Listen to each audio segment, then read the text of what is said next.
जब कोई इंसान हद से ज्यादा डेस्परेट होकर किसी के पीछे भागने लगता है तो उसकी कोई वैल्यू नहीं रह जाती। इसलिए जब मुझे पता चला कि जिस स्कूल ब्यूटी ने मुझे 99 टाइम्स रिजेक्ट किया था उसे असल में मुझसे लव एट फर्स्ट साइट हुआ था, लेकिन सिर्फ इसलिए क्योंकि वो अपने पसंद के लड़के से चेस किए जाने वाले प्रोसेस को एंजॉय करना चाहती थी, उसने मुझे बार बार रिजेक्ट किया। ये जानने के बाद मैंने डिसाइड किया कि अब मैं उसे और भाव नहीं दूंगा और मैंने अपने प्रोफेसर को फॉरेन स्टडी एक्सचेंज प्रोग्राम के लिए अप्लाई कर दिया। जाने से पहले मैंने सोचा कि जो खत्म करना है उसे पूरी तरह खत्म कर देना चाहिए, इसलिए मैंने लिन कैन्यू की बर्थडे पार्टी में उससे सारे रिश्ते तोड़ने का प्लान बनाया। लेकिन जब मैं वहां पहुंचा तो बर्थडे पार्टी पहले ही शुरू हो चुकी थी और प्राइवेट रूम के अंदर से जानी पहचानी आवाजें आ रही। लिू चंचाओ अभी तक लेट कैसे है? कहीं वो कोई सरप्राइज तो प्लान नहीं कर रहा? उसने पहले ही 99 टाइम्स प्रपोज कर दिया है और अब 100 टाइम होने वाला है। लिन कैन्यू, अब तो तुम्हें उसे हाँ कह देना चाहिए ना। हाँ बिल्कुल, तुम भी तो उसे पसंद करती हो। अगर तुमने इस बार भी अपने होने वाले बॉयफ्रेंड को रिजेक्ट किया तो हो सकता है वो सच में भाग जाए। उन लड़कियों की छेड़छाड़ सुनकर लिन कैन्यू बहुत कॉन्फिडेंट लग रही थी। लिू चंचाओ मुझे बहुत पसंद करता है, वो कहीं नहीं भागेगा। जब वो नेक्स्ट टाइम प्रपोज करेगा तब मैं उसे हाँ कह दूंगी। उसका ये ओवर कॉन्फिडेंट टोन सुनकर मुझे बहुत अजीब लगा। अब कोई नेक्स्ट टाइम नहीं हो। लिन कैन्यू को चेस करने के इन 2 सालों में मैंने अपनी सारी सेल्फ रिस्पेक्ट छोड़ दी थी। मैंने बाकी स्टूडेंट्स के ताने और मजाक को इग्नोर किया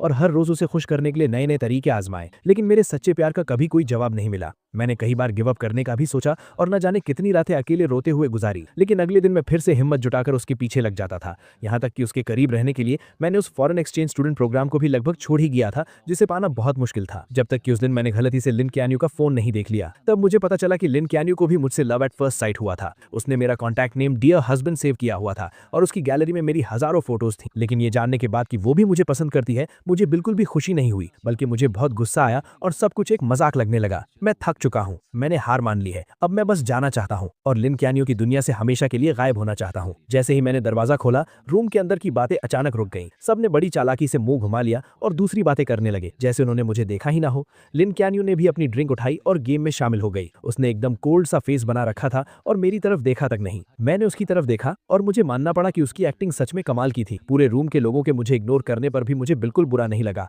मैं चुपचाप जाकर कॉर्नर की एक खाली सीट पर बैठ गया। अगले 1 घंटे तक सब लोग आपस में बातें करते रहे और मजे करते रहे, लेकिन मैं वहीं बैठकर अकेले अपना फोन चलाता रहा, जैसे कि मैं वहां हूं ही नहीं। पहले जब भी लिन कैन्यू सामने आती थी तो मैं किसी भी तरह उसके पास जाने का मौका ढूंढता था और उसका अटेंशन पाने के लिए अलग अलग टॉपिक्स पर बात करता था। इस बर्थडे पार्टी के लिए भी मैंने उसे बहुत मनाया था और कई लोगों से सिफारिश करवाई थी, तब जाकर उसने मुझे इन्वाइट किया था। नॉर्मली जो चीज इतनी मुश्किल से मिले उसकी ज्यादा कदर होनी चाहिए, लेकिन मेरा ये रिलैक्स्ड एटीट्यूड देखकर ऐसा लग रहा था जैसे मुझे उसके बर्थडे की कोई परवाह ही नहीं। मेरा ये पहले से एकदम अलग और कोल्ड बिहेवियर देखकर लिन कैन्यू आखिरकार खुद को रोक नहीं पाई और उसने छुप छुप कर मुझे कई बार देखा। बर्थडे सॉन्ग गाने और केक काटने के बाद जल्द ही गिफ्ट देने का टाइम आ गया। मैंने सबका वेट किया कि सब अपने गिफ्ट्स दे दें। फिर मैं आराम से खड़ा हुआ और अपने बैग से कैलेंडर निकालकर उसे दे दिया। वहां मौजूद सभी लोग हैरानी से मुझे देखने लगे, क्योंकि वो कैलेंडर बस एक हाथ के साइज का था और उसमें सिर्फ 30 पेजेस थे। वो देखने में बहुत ही सस्ता लग रहा था। मुझे फर्क नहीं पड़ा कि बाकी लोग क्या सोच रहे हैं। मैंने बस लिन चैनियो की तरफ देखा और आराम से कहा, लिन चैनियो, आज से तुम हर दिन इसका एक पेज फाड़ना। जब तुम आखिरी पेज पर पहुंचोगी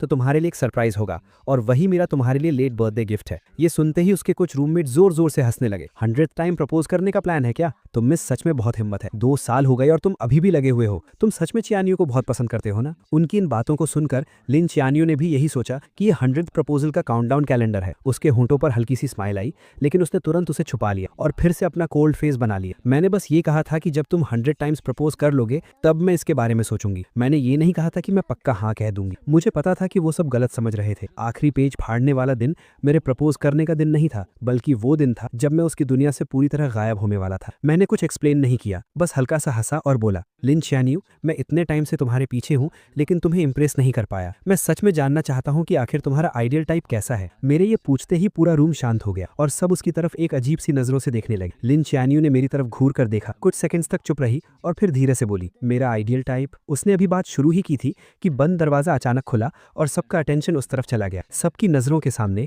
जू यानशु एक बहुत ही ब्यूटीफुली पैक्ड बॉक्स लेकर अंदर आई। लिन चियानियो के चेहरे पर एक प्यारी सी स्माइल आ गई। Happy birthday चियानियो। लिन चियानियो की नजरें इस विश के साथ जू यानशु पर टिक गई। उसने अपनी उंगलियों से धीरे से टेबल को नॉक किया और अपनी अधूरी बात पूरी करते हुए बोली, मेरा आइडियल टाइप बेशक एक चेयरफुल और क्लीन लुक वाला हैंडसम गाय है। दरवाजे से अंदर आते ही ऐसी बातें सुनकर जू यानशु के चेहरे पर खुशी आ गई। वो जल्दी से उसके पास गई, अपना केयरफुली प्रिपेयर्ड गिफ्ट उसे दिया और उसे वहीं पर ओपन करने की जिद करने लगी। पल भर में ही सबका ध्यान भटक गया और किसी ने उस टॉपिक पर आगे बात नहीं की। उन दोनों को लोगों से घिरा हुआ देखकर मैंने कोई उदासी नहीं दिखाई, बल्कि मैं बहुत ही कामली वापस अपनी जगह पर जाकर बैठ गया। पूरी पूरी रात लिन चानियो जहाँ भी गई, जू यानशु हमेशा उसके साथ रही। वो दोनों हंस बोल रहे थे, एक दूसरे की ड्रिंक्स शेयर कर रहे थे और एक ही केक का पीस खा रहे थे। मैं चुपचाप उनकी ये क्लोजनेस देखता रहा और मेरे दिमाग में कई पुरानी यादें ताज़ा हो गई। हालांकि लिन चानियो किंगडा की स्कूल ब्यूटी है और उसके बहुत चाहने वाले हैं, लेकिन वो हमेशा लड़कों से दूर ही रहती है। उसका इकलौता एक्सेप्शन जू यानशु है, जिसके साथ वो बचपन से बड़ी हुई है। वो उसके बिखरे बालों को सेट करती है, क्लासेस में उसके साथ बैठती है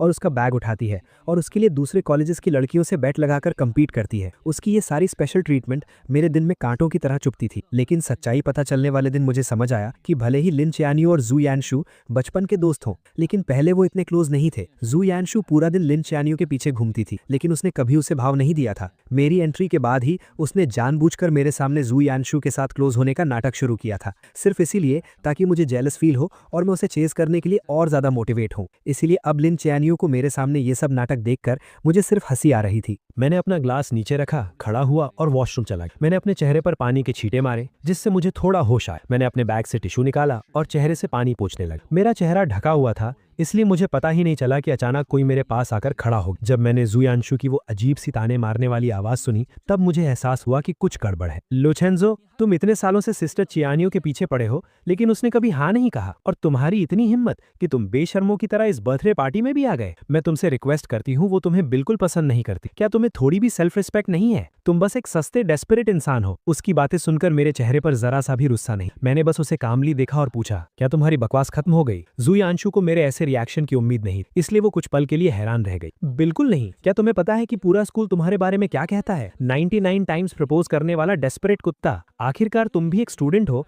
क्या तुम्हें अपनी इज्जत की कोई परवाह नहीं है? कोई भी देखकर बता सकता है कि सिस्टर चियानियो मुझे पसंद करती है। तुम अपनी ये अंधी आंखें खोलकर क्यों नहीं देखते? उसका ये बदतमीजी भरा रवैया देखकर भी मुझे कोई फर्क नहीं पड़ा। मैंने बस अपनी नजरें उससे हटाकर उसके पीछे की तरफ कर ली और कहा, इससे पहले कि तुम और गालियां दो, अपने पीछे देख लो। मेरी नजर का पीछा करते हुए जू यानशु अजीब सा मुंह बनाकर पीछे मुड़ी और सामने दरवाजे के बाहर लिन चियानियो खड़ी थी। ऐसा लग रहा था कि वो काफी देर से वहां खड़ी थी और शायद उसने अभी अभी जो कुछ हुआ वो सब देख लिया था। ये सोचते ही जू यानशु अचानक घबरा गई। उसके चेहरे पर तुरंत वो बेचारी और मासूम सी एक्टिंग वापस आ गई और उसका सारा एटीट्यूड गायब हो गया। वो जल्दी से उसके पास गई, उसका हाथ पकड़ा और घबराते हुए एक्सप्लेन करने लगी, सिस्टर चियानियो, आपने जो देखा वैसा कुछ नहीं है। ये लूचेंजू था। पहले इसी ने मुझे परेशान किया, लेकिन लिन चियानियो को जैसे कोई फर्क नहीं पड़ा। उसने अपनी आंखों से जू यानशु को मुझे बेइज्जत करते देखा था, फिर भी उसने ऐसे बिहेव किया जैसे उसने कुछ देखा ही ना हो। उसने मेरी तरफ एक नजर देखा, फिर अपनी जैकेट उतारकर जू यानशु को पहना दी। बाहर बहुत हवा है, तुमने इतने कम कपड़े पहने हैं, कहीं तुम्हें ठंड न लग जाए। ये कहते हुए उसने उसका हाथ पकड़ा और वापस प्राइवेट रूम की तरफ मुड़ गए। जू यानशु ने भी इस रिएक्शन की उम्मीद नहीं की। ये देखकर कि लिन चियानियो को मेरे बेइज्जत होने से कोई फर्क नहीं पड़ा, जू यानशु का कॉन्फिडेंस और बढ़ गया। उसने बहुत प्राउडली पीछे मुड़कर मेरी तरफ देखा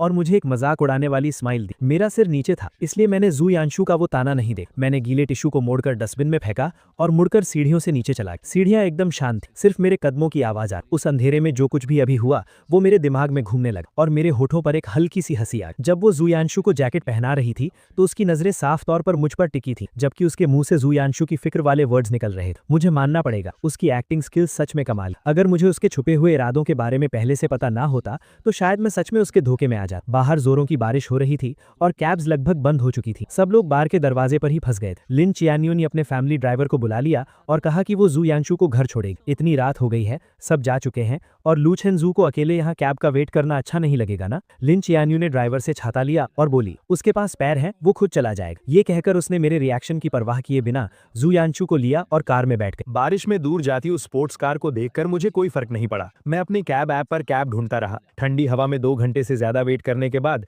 जब बारिश थोड़ी रुकी, तब आखिरकार एक ड्राइवर ने मेरी राइड एक्सेप्ट की। जब मैं घर पहुंचा तो रात के 2 बज चुके थे। मैं अपने दरवाजे पर गया, पासवर्ड डाला और जैसे ही दरवाजा खुला, सामने वाला दरवाजा भी खुला। आगे से जल्दी आया करो, तुम्हारे दरवाजा खोलने की आवाज बहुत तेज है, मेरी नींद खराब होती है। मैंने देखा कि उसने अभी तक अपने कपड़े भी चेंज नहीं किए थे। मुझे सब समझ आ गया और मैं मनी मन हंसा। मैंने बस यूं ही बोला और सीधा मुड़कर अपने रूम में चला गया। मैंने लाइट्स ऑन की और दरवाजा बंद कर लिया। जब मैंने जूते चेंज कर लिए तब बाहर से दरवाजा जोर से बंद होने की आवाज आई। मैंने उस पर ध्यान नहीं दिया, अपने कपड़े उतारे, एसी ऑन किया और ब्लैंकेट ओढ़कर सोफा पर लेट गया। ये अपार्टमेंट मैंने 6 महीने पहले स्पेशली तब खरीदा था जब मुझे किसी से पता चला कि लिन चियानियो अपने हॉस्टल से बाहर शिफ्ट हो गई है। उसे चेस करने के लिए मैं भी यहाँ मूव हो गया और उसका नेबर बन गया। सुबह ब्रेकफास्ट देना, रात को गुड नाइट बोलना, हर रोज उससे मिलने के नए नए बहाने ढूंढना, ये सब मैं सिर्फ उसे इंप्रेस करने के लिए करता था। लेकिन मैं उसकी कितनी भी परवाह कर लूं, वो हमेशा मुझे इग्नोर ही करती थी। लेकिन जब मुझे उसके सीक्रेट के बारे में पता चला, तब मुझे समझ आया कि वो हमेशा बस इग्नोर करने का नाटक कर रही थी। जैसे आज रात वो बहुत पहले घर आ चुकी थी, उसने अपने कपड़े तक चेंज नहीं किए थे क्योंकि वो मेरी सेफ्टी को लेकर परेशान थी, इसलिए वो सोई नहीं। लेकिन मुझे देखते ही वो जानबूझकर उल्टी सीधी बातें करने लगी। मैं उसके इस मुंह पर कुछ और दिल में कुछ वाले नाटक से थक चुका था और अब मैं उसके इस नाटक का हिस्सा नहीं बनना चाहता था। मैंने अपना फोन निकाला, रियल एस्टेट ऐप ओपन किया और इस अपार्टमेंट की सेल लिस्टिंग डाल दी। क्योंकि मैंने जाने का फैसला कर लिया था, तो अब सब कुछ पूरी तरह से खत्म करना ही सही था। अगली सुबह एजेंट घर चेक करने आई। मैं नींद में उठा, दरवाजा खोला और उसे घर की सारी डिटेल्स बता दी। सब देखने के बाद मैं उसे बाहर छोड़ने ही वाला था कि सामने वाला दरवाजा खुल गया। लिन चियान्यू कार की कीज लेकर बाहर जा रही थी। मेरे साथ एक अनजान औरत को देखकर उसकी भौएं अचानक सिकुड़ गईं। ये कौन है? ये मेरी कजन सिस्टर है, कुछ सामान देने आई थी। मैंने बिना किसी झिझक के झूठ बोल दिया। मेरे पास खड़ी एजेंट हैरानी से मुझे देखने लगी, लेकिन वो बहुत प्रोफेशनल थी, इसलिए उसने मेरा झूठ पकड़ा नहीं और एक बहाना बनाकर वहां से चली गई। मैं वापस रूम में गया, कपड़े चेंज किए और स्कूल जाने का प्लान बनाया। लेकिन जैसे ही मैं मुड़ा, एलिवेटर के सामने कोई खड़ा था और रास्ता रोक रखा था। मैंने सिर उठाकर देखा तो वो लिन चियान्यू थी। मुझे थोड़ा अजीब लगा, क्या वो अभी बाहर नहीं जा रही थी? वो अभी तक गई क्यों नहीं? लिन चियान्यू ने मेरी आंखों में वो कंफ्यूजन देखा और थोड़ी ऑकवर्ड होते हुए बोली, आज मैं तुम्हें स्कूल ड्रॉप कर दूंगी। मुझे समझ नहीं आ रहा था कि आज वो एक अलग इंसान की तरह बिहेव क्यों कर रही है, तो मैंने सिर हिलाकर मना कर दिया। लेकिन वो किसी बीमार इंसान की तरह मुझे ड्रॉप करने की जिद करने लगी। उसने बहुत से बहाने बनाए, लेट होने से लेकर रास्ते में पढ़ने तक। जब लगा कि वो एनवायरनमेंट सेव करने वाला बहाना भी देने ही वाली है, तो मैं उससे बहस नहीं कर पाया। मैं और टाइम वेस्ट नहीं करना चाहता था, इसलिए मैं मान गया। पूरे रास्ते हम दोनों ने एक शब्द भी नहीं बोला। कार के अंदर एकदम सन्नाटा था। उसे मेरी बकबक सुनने की आदत थी। अब मुझे इतना शांत देखकर लिन चियान्यू को बहुत अजीब लग रहा था और उसके मन में एक हैरानी सी थी। ऐसा लग रहा था कि ये उसका वहम नहीं है। मैं इन कुछ दिनों में सच में बदल गया हूँ और ये बदलाव उसे अंदर ही अंदर घबरा रहा था। जब हम स्कूल पहुंचे, मैंने अपनी सीट बेल्ट खोली, बस थैंक यू कहा और पहले ही बाहर निकल गया। मैं तेजी से स्कूल गेट के अंदर गया और मैंने नोटिस किया कि वहां से गुजरने वाला हर इंसान मुझे एक बहुत अजीब नजर से घूर रहा है। यही लू चेंजू है। हाँ, वही जो ट्रेंडिंग टॉपिक में है। कितनी शर्म की बात है। ये अजीब बातें सुनकर मैंने जल्दी से अपना फोन चेक किया और मुझे मेरे कुछ फ्रेंड्स के भेजे हुए लिंक्स दिखे। मैंने लिंक ओपन किया और देखा कि किसी ने लिन ख्यानयू को चेस करने की मेरी पूरी कहानी गॉसिप पेज पर डाल दी थी और वो ट्रेंड कर रही थी। उस चिंग द डेस्परेट डॉग वाले टाइटल को देखकर मैं एकदम हैरान रह गया। उस टाइटल के अंदर सबसे पॉपुलर पोस्ट वही थी जिसमें मेरे लिन ख्यानयू को चेस करने के सारे किस्से डिटेल में लिखे थे। हर एक छोटी चीज लिखी हुई थी, यहाँ तक कि मेरे लव लेटर्स का कॉन्टेंट भी पब्लिक कर दिया गया था। दूर से मैंने देखा कि स्कूल नोटिस बोर्ड के सामने बहुत सारे लोग जमा। उस बोर्ड पर मेरे लिखे हुए लव लेटर्स चिपकाए गए और वो भीड़ उन पर हंसते हुए मजाक उड़ा रही। अरे बाप रे, तुम्हारी आंखों में डूब जाना कितना क्रिंजी है। 99 लव लेटर्स। ये लव स्ट्रक लोग कितने डरावने होते हैं। क्या ये चिंगदा का नंबर 1 जीनियस नहीं है? ये इतना डेस्परेट कैसे हो सकता है? ये बेइज्जती भरे ताने सुनकर मेरा दिल बैठ। मैं सीधा भीड़ के बीच घुसा और एक एक करके सारे लेटर्स फाड़ने लगा। जब मैं आखिरी लेटर फाड़ रहा था, तभी मेरे कानों में जू यानशु की तीखी और कड़वी आवाज, सिस्टर ख्यान्यू, लू चेंजू ने आपको इतनी बार प्रपोज किया है, आपको उसके लिए कितनी फीलिंग्स है? लिन ख्यान्यू की आवाज हमेशा की तरह एकदम ठंडी थी। उसने सिर्फ एक शब्द, जीरो। दोनों मेन कैरेक्टर्स को मौके पर देखकर और मुझे सरेआम इस तरह बेइज्जत होते हुए देखकर भीड़ की हंसी और भी तेज और बेकाबू हो गई। कुछ तमाशा देखने वालों ने जानबूझकर मुझे ताना मारते हुए पूछा, लू चेंजू, तुमने 99 टाइम्स प्रपोज किया और बदले में तुम्हें जीरो मिला, क्या तुम्हें और मेहनत नहीं करनी चाहिए? तुम्हारा नेक्स्ट प्रपोजल कब होने वाला है? हम सब भी देखने आएंगे और तुम्हें कुछ टिप्स भी देंगे, कैसा रहेगा? मैंने अपने हाथों में उन फटे हुए लव लेटर्स को कसकर पकड़ ली, इतनी जोर से कि मेरी उंगलियां सफेद पड़ गई। कुछ बातें मेरे होठों तक आईं और मैं कुछ बोलने ही वाला था, लेकिन चारों तरफ से मुझे घूरती उन नजरों को देखकर मैंने खुद को रोक लिया। मैंने अपने हाथों में उन लेटर्स को हवा में ऊंचा उठाया जैसे कोई बैटल फ्लैग लहरा रहा हो और जोर से अनाउंस, ठीक है, 100वां प्रपोजल स्कूल के सेंट्रल स्क्वायर में 3 दिसंबर की सुबह 9 बजे। पूरे स्कूल के स्टूडेंट्स अपने दोस्तों के साथ इसे देखने के लिए इन्वाइटेड है। ये कहने के बाद मैंने परवाह नहीं की कि वहां खड़े लोग क्या रिएक्शन दे रहे हैं। मैं अपना सिर ऊंचा करके पूरे कॉन्फिडेंस के साथ वहां से चला गया। उस सुबह मैं अपनी क्लासेस में नहीं गया। मैं वापस घर आ गया और मैंने अपने पास रखे उन सभी लव लेटर्स को एक एक करके फाड़ा, उन्हें जलाकर राख कर दिया और फिर फ्लश कर दिया। वीकेंड पर एक क्लब जो काफी टाइम से इनएक्टिव था, उसने अचानक मीटअप का मैसेज भेजा। मुझे वैसे भी अपनी क्लब रेजिग्नेशन एप्लीकेशन देनी थी, तो मैं वहां चला गया। लेकिन जैसे ही मैंने दरवाजा खोला, मैंने देखा कि लिन ख्यान्यू, जो कभी इन इवेंट्स में नहीं आती थी, वो भी आज हैरानी से वहां मौजूद। मैंने उसे इग्नोर किया और सीधा कॉर्नर में जाकर बैठ गया। मुझे देखते ही जू यानशु के कुछ दोस्तों ने नाटक शुरू कर, ख्यान्यू यहाँ आने के लिए कैसे मान गई? बेशक इसीलिए क्योंकि यानशु को पार्टी करना पसंद है। सब जानते हैं कि हमारी स्कूल ब्यूटी सिर्फ यानशु की बात मानती। मुझे उनके इन सस्ते नाटकों में कोई इंटरेस्ट नहीं, इसलिए मैंने बस कुछ ऑरेंजेस लिए और उन्हें छीलकर खाने। जब सब लोग जमा जमा हो गए तो प्रेसिडेंट ने गेम शुरू करने की अनाउंसमेंट। मुझे कोई इंटरेस्ट नहीं था, लेकिन मुझे जबरदस्ती खींचा गया और मुझे बिना मन के इस बोरिंग ट्रूथ और डेयर गेम को खेलना पड़ा। 7-8 राउंड्स के बाद आखिरकार लिन खयान यू हार गई। सब लोग एक्साइटमेंट भी चिल्लाने लगे। लिन स्कूल ब्यूटी को डेयर मिला है, कमरे में मौजूद किसी भी ऑपोजिट जेंडर को 3 मिनट तक किस करना। जल्दी बताओ स्कूल ब्यूटी ये डेयर पूरा करने के लिए किसे सिलेक्ट कर। मुझे पता था कि वो मुझे नहीं चुनेगी और मुझे फर्क भी नहीं पड़ता था कि वो किसे चुनती। मैं बस अपना सिर नीचे किए अपने हाथ में रखे डाइस के साथ खेलता रहा और बिल्कुल मेरी उम्मीद के मुताबिक लिन खयान यू ने जू यानशु को चुना। लेकिन उसने एक शर्त रखी कि कमरे की सारी लाइट्स बंद कर दी जाएं। कमरे में घुप अंधेरा था और सिर्फ सांसों की आवाजें सुनाई दे रही। 3 मिनट बाद लाइट्स ऑन हो। लिन क्यान्यू आकर अपनी जगह बैठ गए, लेकिन जोयांशु वहीं खड़ी हैरान थी और उसका चेहरा उतरा हुआ था क्योंकि लिन क्यान्यू ने उसे किस नहीं किया था। मैंने बस एक नजर उसकी तरफ देखा, तभी प्रेसिडेंट ने नेक्स्ट राउंड शुरू करने को कहा। मैंने अपने हाथ की 3 डाइस बिना सोचे समझे फेंक दी। बदकिस्मती से तीनों डाइस पर 1 आया, जो सबसे लोवेस्ट स्कोर था। मैंने बिना कुछ कहे कार्ड्स के पाइल से एक कार्ड निकाला और वो वही सेम डेयर था, बिल्कुल सेम पनिशमेंट। पल भर में कमरे के सभी लोग एक्साइट हो गए और उनकी नजरें मेरे, लिन क्यान्यू और जोयांशु के बीच घूमने लगी। मैंने ऐसे प्रिटेंड किया जैसे मैं कुछ देख ही नहीं रहा। मैंने गेम का पॉइंटर घुमा दिया और वो मेरे सामने बैठी एक जूनियर गर्ल पर जाकर रुका। सबको लगा कि मैं पीछे हटने वाला हूँ। मैंने उस जूनियर से कहा, सॉरी, तुम्हें थोड़ी परेशानी होगी। वो जूनियर एकदम कंफ्यूज थी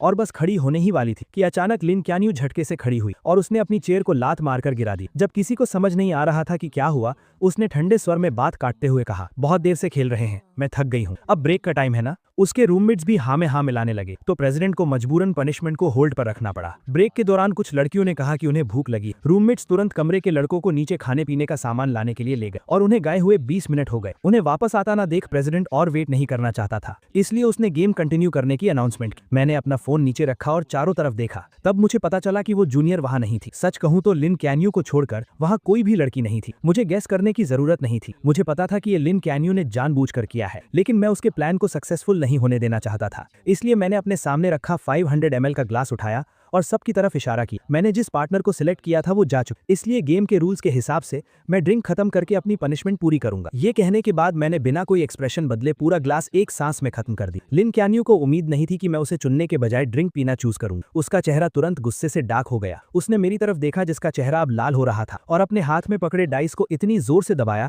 कि उससे आवाज आने लगी। आधे लोगों के चले जाने के बाद गेम में कोई मजा नहीं बचा था, इसलिए वो पार्टी वहीं खत्म हो गई। मैं नशे में झूमता हुआ सबके जाने का वेट करता रहा। फिर मैंने अपने बैग से क्लब रेजिग्नेशन एप्लीकेशन निकाली और प्रेसिडेंट को दे दी। दीवार के सहारे मैं नीचे जाने की कोशिश करने लगा। मैं सीढ़ियों के पास पहुंचा ही था कि मुझे धुंधला धुंधला जोयांशु दिखाई दी। मैं उसे इग्नोर करके साइड से निकलने ही वाला था कि उसने मेरा हाथ जोर से पकड़ लिया। उसकी आंखों में बहुत गुस्सा था। अभी लाइट्स ऑन होने के बाद तुमने मुझे उस अजीब नजरों से क्यों देखा था? मैं तुम्हें बता दूं, भले ही सिस्टर क्यान्यू में मुझे किस नहीं किया, उसका भी एक रीजन था। वो मेरी रिस्पेक्ट करती है। उसकी बातें सुनकर मेरी हंसी छूटने ही वाली थी, लेकिन मुझे पता था कि इस वक्त मैं कुछ भी कहूं जोयांशु नहीं समझेगी, इसलिए मैंने बस अपना सिर हिलाया और कहा, तुम बिल्कुल सही कह रही हो। ये कहकर मैंने उसका हाथ छुड़ाया और जाने लगा, लेकिन जोयांशु ने मुझे और जोर से पकड़ लिया और लगातार मुझे गालियां देने लगी। हम दोनों के बीच धक्का मुक्की होने लगी। मेरे पैर वैसे ही लड़खड़ा रहे थे और उसके खींचने की वजह से मेरा बैलेंस बिगड़ गया। मैं सीधा पीछे की तरफ गिरा और उन ऊंची सीढ़ियों से नीचे लुढ़कता चला गया। जोयांशु भी घबरा गई और उसका बैलेंस बिगड़ गया, जिससे वो भी मेरे साथ सीढ़ियों से नीचे गिर गई। ऊपर से गिरने की आवाज सुनकर जो स्टूडेंट्स अभी ज्यादा दूर नहीं गए थे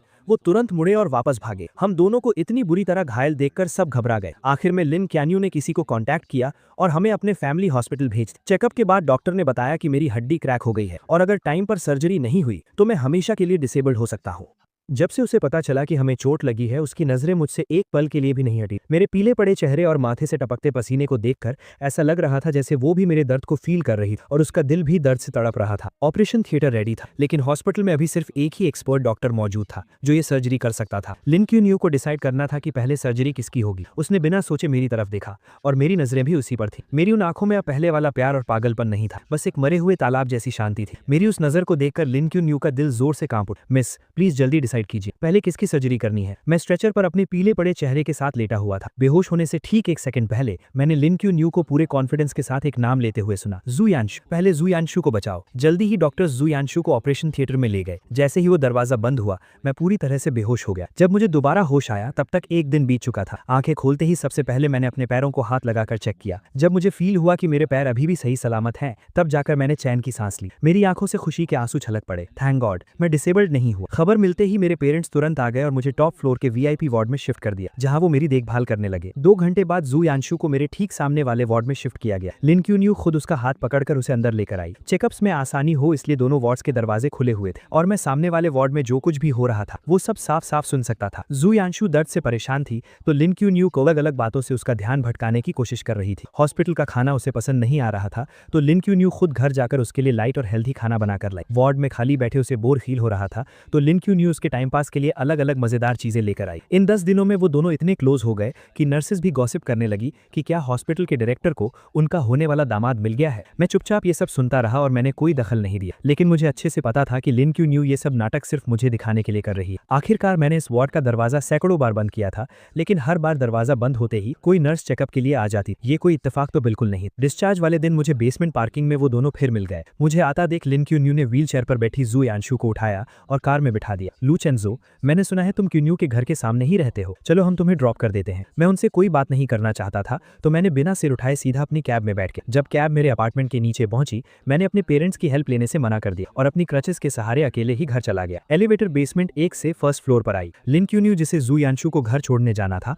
वो अचानक एलिवेटर के अंदर आ गई। हम दोनों ने एक दूसरे को देखा लेकिन किसी ने कुछ नहीं कहा। एलिवेटर 17th फ्लोर पर रुकी। लिन क्यून्यू दरवाजे के पास खड़ी थी और बाहर नहीं जा रही, इसलिए मुझे अपनी क्रचेस के सहारे थोड़ा घूमकर पहले बाहर निकलना पड़ा। मैं धीरे चल रहा था लेकिन मेरे पीछे आ रही लिन क्यून्यू मुझसे भी धीरे चल रही। मैं फील कर सकता था कि उसकी नजरें मुझ पर ही टिकी थी। जब मैं दरवाजे पर पहुंचा मैंने पासवर्ड डालना चाहा लेकिन अचानक मेरी क्रच जमीन पर गिर गई। मुझे दीवार के सहारे धीरे धीरे नीचे झुकना पड़ा। जैसे ही मैंने अपनी क्रच पकड़ी अचानक मेरे सामने एक परछाई सी आई। लिन क्यानयू भी नीचे बैठ गई थी, शायद मेरी क्रच उठाने के लिए, लेकिन जैसे ही उसकी नजर मुझसे मिली उसने अपना हाथ पीछे खींच लिया और अपने खुले हुए शूलेस बांधने का नाटक करने लगी। मेरे चेहरे पर एक मजाक उड़ाने वाली स्माइल आ गई। मैंने अपनी क्रच उठाई, धीरे धीरे खड़ा हुआ और रूम के अंदर चला गया। घर पर लंबे समय तक रेस्ट करने के बाद फाइनल एग्जाम्स का टाइम आ गया। हालांकि मुझे जल्द ही विदेश जाना था लेकिन अब मैं थोड़ा चल सकता था, इसलिए मैंने एग्जाम पोस्टपोन करने की एप्लीकेशन नहीं दी और एग्जाम देने चला गया। लेक्चर हॉल में बहुत सीढ़ियां थी और मेरे पैरों की चोट अभी पूरी तरह ठीक नहीं हुई थी, इसलिए मैं बीच में फर्स्ट रो में बैठ गया। थोड़ी देर में लिन क्यानयू जू यांशु को सहारा देकर अंदर लाई। मुझे देखते ही जू यांशु ने तुरंत नाटक शुरू कर दिया कि उसके पैर में दर्द है और उसे फर्स्ट रो में ही बैठना है। लिन क्यानयू उसे मेरे बगल वाली सीट तक ले आई और खुद दीवार के साथ वाली सीट पर बैठ गए। एग्जाम जल्द ही शुरू हो गया। जू यांशु ने वेट किया और जैसे ही टीचर आखिरी सीढ़ी से नीचे उतरा उसने चुपके से पेपर की एक चिट मेरी डेस्क पर फेंक दी जो बीच के आयल से पार होकर मेरे पास आई। मेरा पेन पकड़ा हुआ हाथ रुक गया। मुझे कुछ समझ आता उससे पहले ही टीचर मुड़ा और उसने मुझे डांट दी। एग्जाम से पहले ही मैंने बार बार कहा था कि मार्क्स कम आए तो चलेगा लेकिन कैरेक्टर पर कोई सवाल नहीं उठना चाहिए, चीटिंग बिल्कुल अलाउ नहीं और तुमने जानबूझकर ये गलती की है। लू चेनचाओ, तुम्हारा एग्जाम कैंसिल किया जाता है। तब जाकर मुझे समझ आया कि यू यांशु का असली प्लान क्या था, लेकिन मैं चुपचाप ये इल्जाम अपने सिर नहीं लेना चाहता था। मैं तुरंत खड़ा हुआ और अपने डिफेंड में कहा कि सीसीटीवी फुटेज चेक किया जाए। बदकिस्मती से सुबह ही टीचिंग बिल्डिंग की इलेक्ट्रिसिटी कट गई थी, इसलिए क्लास का सीसीटीवी कैमरा चालू नहीं था। यू यांशु के चेहरे पर हैरानी से खुशी में बदलते हुए एक्सप्रेशन को देखकर मुझे बहुत गुस्सा आ रहा था। लिन क्यानयू यू यांशु के बगल में बैठी और उसने सब कुछ अपनी आंखों से देखा था। टीचर भी किसी बेकसूर को सजा नहीं देना चाहता था, इसलिए उसने तुरंत लिन क्यानयू को आगे बुलाया। किंगडा की टीचिंग बिल्डिंग लिन फैमिली ने ही इन्वेस्ट की थी। लिन क्यानयू को किसी की चापलूसी करने की जरूरत नहीं और वो हमेशा फेयर रहती, इसलिए टीचर्स और स्टूडेंट्स के बीच उसकी बात को बहुत अहमियत दी जाती। पूरी बात सुनने के बाद लिन क्यानयू ने आंखें उठाकर मुझे देखा और फिर बहुत ही कामनेस के साथ बोली, जिसने चीटिंग की वो यू यांशु नहीं है। उसके ये कहते ही मेरे ऊपर लगा इल्जाम पक्का हो। लू चेनचाओ, अब तुम्हारे पास क्या बहाना है? तुमने चीटिंग की, उसे एक्सेप्ट भी नहीं कर रहे और उल्टे अपनी क्लासमेट पर इल्जाम लगा रहे हो। तुम सच में सुधरने वाले नहीं। तुम्हारे पिछले मार्क्स भी कहीं चीटिंग से तो नहीं आए थे? कुछ भी हो जाए इस बार मैं इसे पूरे स्कूल में अनाउंस करके तुम्हें पनिश करूंगा। मैं अपनी जगह पर ही खड़ा रह गया। मुझे ऐसा लगा जैसे मैं किसी बर्फ की खाई में गिर गया। मुझे लगा था कि सही और गलत के बीच फैसले के वक्त लिन क्यानयू हमेशा अपने प्रिंसिपल्स को फॉलो करेगी, इसलिए मैंने उसका नाम लिया। लेकिन मुझे बिल्कुल उम्मीद नहीं थी कि सब कुछ अपनी आंखों से देखने के बावजूद वो यू यांशु को बचाने के लिए झूठ बोलेगी। अब मैं कितनी भी सफाई दे दूं सब बेकार था। मैंने लिन क्यानयू को गहरी नजरों से देखा और बिना एक शब्द कहे वहां से चला गया। मेरी उन लाल आंखों को देखकर लिन क्यानयू अचानक घबरा गई। वो बिना सोचे मेरे पीछे आई और मेरा रास्ता रोक। लू चेनचाओ, मुझे पता है इस मामले में गलती यांशु की थी, लेकिन वो बहुत सेंसिटिव है। मैं नहीं चाहती कि लोग उसके बारे में बातें बनाएं। उसने मुझे एक बार भी सॉरी नहीं कहा, बस यू यांशु को डिफेंड करने में लगी हुई थी। मुझे तो शक होने लगा था कि उस दिन जो फोटोज मैंने देखी थी वो कहीं कोई सपना तो नहीं था, तो इसी वजह से तुमने मुझे फंसाने में उसकी मदद की। वो लोगों के ताने नहीं सह सकती, लेकिन मैं सह सकता हूँ, है ना? लिन चैन यू, तुम्हें लगता है कि मैंने तुम्हें 99 टाइम्स प्रपोज किया है तो मैं बहुत बेशर्म हूँ और मैं इतना स्ट्रांग बन चुका हूँ कि मुझे किसी की बातों से कोई फर्क नहीं पड़ता। मेरी ये हालत देखकर लिन चैन यू की बाई आंख फड़कने लगी। उसने सीधा मेरा हाथ पकड़ा और बोली, मेरा वो मतलब नहीं था, ये सिर्फ एक एग्जाम है, क्रेडिट्स बाद में मेकअप किए जा सकते हैं। आज तुम्हारे साथ जो भी नाइंसाफी हुई है, मैं आगे चलकर उसे ठीक करने का कोई ना कोई रास्ता निकाल लूंगी। ठीक करना? तुम तो मुझे पसंद भी नहीं करती, फिर इसे कैसे ठीक करोगी? मेरा ये मजाक उड़ाने वाला टोन सुनकर लिन चैन यू का दिल बैठ गया और वो लगभग अपने दिल की बात बोलने ही वाली थी। किसने कहा मैं पसंद नहीं करती? ये बोलते ही उसे एहसास हुआ कि उसने कुछ गलत बोल दिया है। उसने जल्दी से खुद को रोका और कहा, तुम मुझ पर ट्रस्ट करो, तुम्हारे 100th प्रपोजल के दिन मैं तुम्हें सब कुछ वापस लौटा दूंगी। लिन चैन यू बस यही कहने वाली थी कि वो मेरे प्रपोजल को पक्का एक्सेप्ट कर लेगी। पहले वो इतनी आसानी से अपनी फीलिंग शो नहीं करती थी, लेकिन अब मुझे कोई फर्क नहीं पड़ता था। मैंने उसका हाथ झटक दिया और बोला, तो फिर उस कैलेंडर के पेजेस फाड़ती रहो और आखिरी दिन का वेट करो। मुझे अपना हाथ पीछे खींचते देख लिन चैन यू भी हैरान रह गई और आखिरकार उसकी आवाज थोड़ी सॉफ्ट हो गई। ठीक है, सिर्फ 3 दिन बचे हैं, मैं तुम्हें जरूर एक सेटिस्फैक्टरी जवाब दूंगी। मेरे जाने से 3 दिन पहले वो अपार्टमेंट जो मैंने सेल के लिए डाला था वो बिक गया। एजेंट कॉन्ट्रैक्ट लेकर आई और मैंने तुरंत साइन कर दिया। मैं 3 दिन बाद शिफ्ट हो जाऊंगा। इन कुछ दिनों में मैं घर का सारा सामान साफ कर दूंगा और नया ओनर तब यहाँ आ सकेगा। एजेंट ने डेट्स नोट की और मैं उसे एलिवेटर तक छोड़ने गया। दरवाजा खुलते ही लिन चैन यू 2 बैग्स लिए बाहर आई। उसने कुछ देर तक एजेंट को घूर कर देखा और फिर बहुत पोलाइटली कहा, गुड मॉर्निंग। एजेंट ने भी हैरानी में रिप्लाई किया, गुड मॉर्निंग। एलिवेटर के नीचे जाने के बाद मैं मुड़कर अपने रूम में जाने ही वाला था कि अचानक लिन चैन यू ने मुझे रोक लिया और अपने हाथ में पकड़ा एक बैग मेरी तरफ बढ़ा दिया। मैं बस वहां से गुजर रही थी। मैंने ये थोड़ा ज्यादा ले लिया है और मैं इसे खत्म नहीं कर पाऊंगी। क्या तुम थोड़ा ट्राई करना चाहोगे? मैंने उस बैग की तरफ एक नजर डाली। वो मेरे फेवरेट ड्राई फ्रूट्स थे। ये शॉप ईस्ट साइड में थी, जहां आने जाने में 2 घंटे लगते थे और वहां 1 घंटे की लाइन में लगना पड़ता था। वो स्पेशली मेरे फेवरेट स्नैक्स खरीदने गई थी और फिर उसे मुझे देने का बहाना ढूंढ लाई। मैंने बिना कुछ कहे वो बैग ले लिया, लेकिन घर के अंदर जाते ही मैंने उस बैग को हवा में उछाल कर फेंक दिया और वो सीधा डस्टबिन में जाकर गिरा। जाने से 2 दिन पहले मैं प्रिंटिंग शॉप गया और मैंने हजारों रुपए खर्च करके 5 उंगलियों के साइज के 10,000 कार्ड्स प्रिंट करवाए। मैं अपने पुराने हॉस्टल गया और अपने रूममेट्स को एक काम दिया। मैंने उनसे कहा कि 3 तारीख को वो मेन बिल्डिंग की छत पर जाएं और इन कार्ड्स को पूरे स्क्वायर पर उड़ा दें। रूममेट्स को भी पता था कि हाल ही में क्या हुआ है। मुझे अभी भी हार न मानता देख वो सब मुझे समझाने लगे, चंचू रहने दो ना, लिन चैन यू ने तुम्हारे साथ इतना बुरा किया, तुम खुद को और क्यों तकलीफ दे रहे हो? हाँ यार, उसने सच में बहुत गलत किया है, तुम्हारा प्यार डिजर्व नहीं करती वो। हालांकि मैं मूव ऑन कर चुका था, लेकिन अपने दोस्तों को अपनी इतनी परवाह देख मुझे बहुत अच्छा लगा। मैंने कहा, टेंशन मत लो, मुझे पता है मैं क्या कर रहा हूँ, तुम बस मेरे लिए वो कार्ड्स उड़ा देना। मैंने पहले ही एक क्लीनिंग कंपनी हायर कर ली है जो बाद में सब साफ कर देगी और मेरा प्रपोज करने का कोई प्लान नहीं है। मैं असल में हमेशा के लिए गुड बाय कहना चाहता हूँ। मेरी बातें सुनकर वो सब हैरान रह गए। उन्हें समझ नहीं आया कि मेरे दिमाग में आखिर चल क्या रहा है। मैंने उन्हें थैंक यू बोला और मुड़कर वहां से चला गया। मुझे दूर जाते देखकर मेरे रूममेट्स ने कार्ड बॉक्स खोला और उसमें से एक कार्ड निकाला। उस पर सिर्फ एक लाइन लिखी थी, लू चेनजियू अब कभी लिन शैनियो को पसंद नहीं करेगा। जाने से 1 दिन पहले मैं स्कूल गया और अपनी सारी फॉर्मेलिटीज पूरी करने के बाद घर आकर पैकिंग शुरू कर। मुझे यहाँ शिफ्ट हुए सिर्फ आधा साल हुआ था, इसलिए मेरे पास ज्यादा सामान नहीं, लेकिन जो था उसमें से ज्यादातर लिन शैनियो से जुड़ा। मैंने कुछ बॉक्सेस लिए और उन सब चीजों को उसमें भेज। वो स्कार्फ जिससे बुनने में मुझे आधा महीना लगा था, मैंने उसे उधेड़ कर सिर्फ एक धागे का गोला बना। वो सिरामिक वेस्ट जो उसने चैरिटी में दिया था और मैंने उसे बहुत मुश्किल से ऑक्शन में खरीदा। मैंने उसे तोड़कर टुकड़े टुकड़े कर दिए। जो लव लेटर्स मैंने रातों को जागकर उसके लिए लिखे थे, मैंने वो सब पेपर श्रेडर बॉक्स डस्टबिन में। उन सारी चीजों के जाते ही मेरा और लिन शैनियो का सारा पास्ट खत्म। आखिर में घर में सिर्फ 2 कपड़े बचे। ये वही शर्ट और लूज ब्लैक जीन्स थी जो उसने उस दिन पहनी थी जब हम पहली बार मिले। मैंने माचिस जलाई और उन्हें जलाकर राख कर दी। जब मैं खड़ा हुआ तो मैंने देखा कि लिन शैनियो कुछ ही दूरी पर खड़ी थी। मैंने बहुत कामली उससे कहा, बस कुछ फालतू का कचरा साफ कर, और मुड़कर अपस्ट्रेस चला। अगले दिन सुबह होते ही मैं सामने वाले दरवाजे की आवाजों से उठ गया। मैंने नींद में अपनी आंखें खोली और टाइम देखने के लिए अपना फोन उठाया। तभी मैंने नोटिफिकेशन बार में लगातार आते हुए ढेरों मैसेजेस देखे। मुझे समझने में थोड़ा टाइम लगा कि ये सारे मैसेजेस 20 से ज्यादा लोगों के ग्रुप से आ रहे हैं। 1 साल पहले लिन शैनियो की पसंद जानने के लिए मैं चुपके से इस ग्रुप में जुड़ा था। मैं उस ग्रुप से लीव होना भूल गया और लिन शैनियो को भी नहीं पता था कि मैं उस इतनी सुबह सुबह जो लोग बातें कर रहे थे वो लिन शैनियो की हॉस्टल फ्रेंड्स थी। जैनियो इतनी जल्दी उठ गई, कहीं ऐसा तो नहीं कि एक्साइटमेंट के मारे तुम रात भर सोई ही नहीं?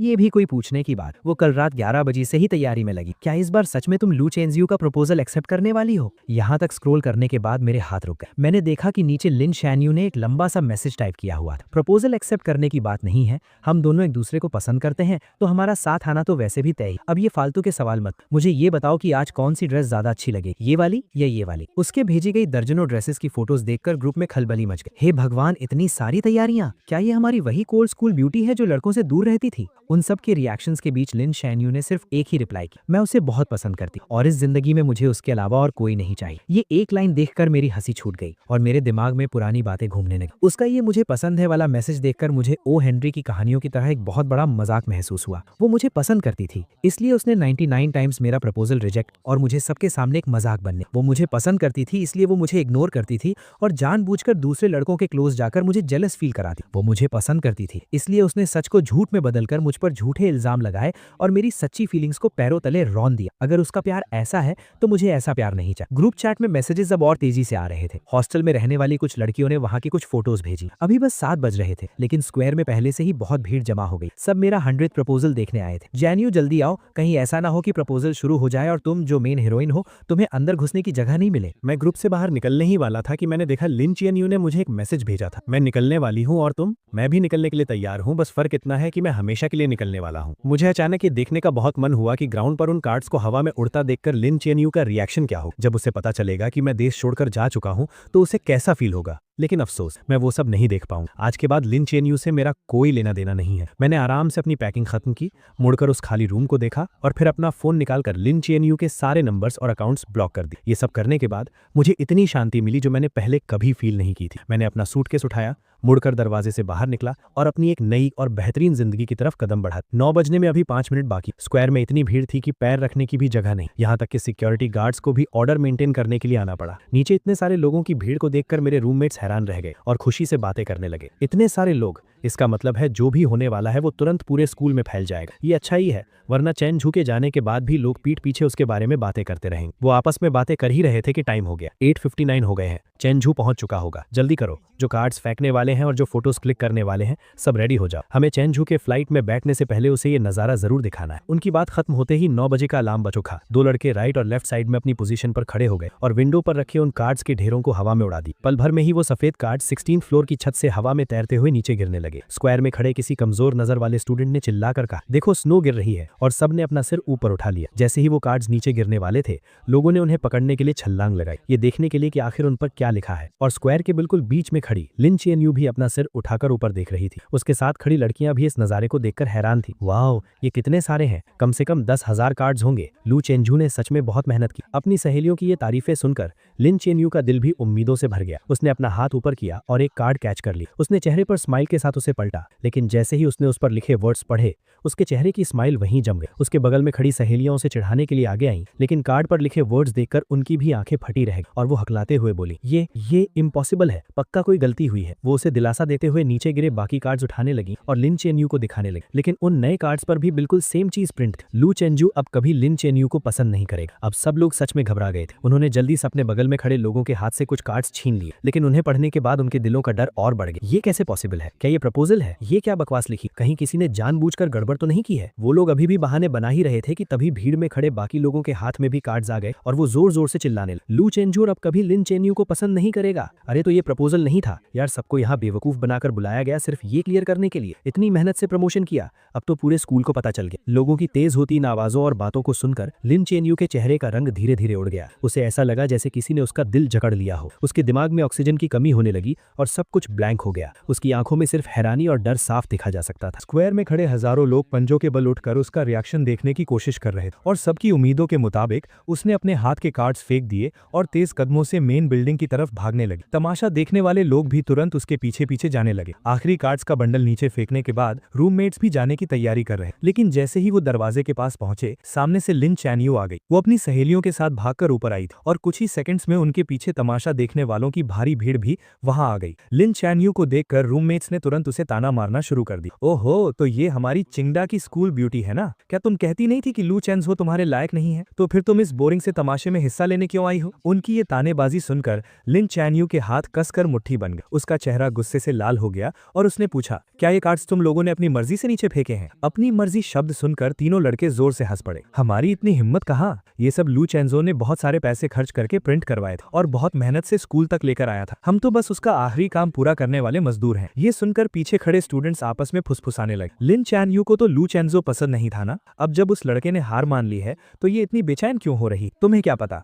नॉवेल्स की लैंग्वेज में इसे कहते हैं कि एक घमंडी लड़की का घमंड टूट गया है और अब वो अपने प्यार के पीछे भाग रही है। मुझे तो लगता है कि अगर वो अब रिग्रेट कर रही है तो वो इसी लायक है। जब उसने पहले 99 टाइम्स उसे इग्नोर किया तब वो क्या कर रही थी? लोगों की ये बातें लिन चैन यू के दिल में तीखे चाकुओं की तरह चुभ रही और उन्होंने उसके लंबे समय से चले आ रहे कॉन्फिडेंस को चकनाचूर कर दी। इन 2 सालों में उसे लगा था कि वो मुझे पूरी तरह समझती है और मेरे थॉट्स और एक्शंस को इजीली कंट्रोल कर सकती, और आखिर हुआ भी वैसा ही। मेरे पिछले 99 प्रपोजल्स बिल्कुल वैसे ही खत्म हुए थे जैसे उसने सोचा था। उसे लगा था कि 100th टाइम सब कुछ खत्म हो जाएगा और मेरे और उसके बीच एक परफेक्ट हैप्पी एंडिंग हो। लेकिन जब उसे लग रहा था कि वो पूरी तरह जीत चुकी है, मैंने पूरी दुनिया के सामने उसे सबसे बड़ा झटका दिया। अब वो पहले की तरह शांत और केयरलेस होने का नाटक नहीं कर पा रही। उसकी असलियत सबके सामने आ चुकी। लू चेंजो कहाँ है? प्रेसिडेंट सू ने उसके चेहरे को देखा। उनके होठों पर मजे लेने वाली एक स्माइल आई और उन्होंने हाथ उठाकर चिड़िया के उड़ने का इशारा की। प्रपोजल खत्म हो गया तो जाहिर सी बात है वो उड़ गया। लू चैन यू को लगा कि वो मजाक कर रहा है, लेकिन आखिरी 2 वर्ड सुनकर उसके दिल की धड़कन कुछ सेकंड्स के लिए रुक गई। उड़ गया का मतलब क्या है? अचानक उसके मन में एक बहुत बुरा ख्याल आया। उसने सामने खड़े लड़कों को धक्का दिया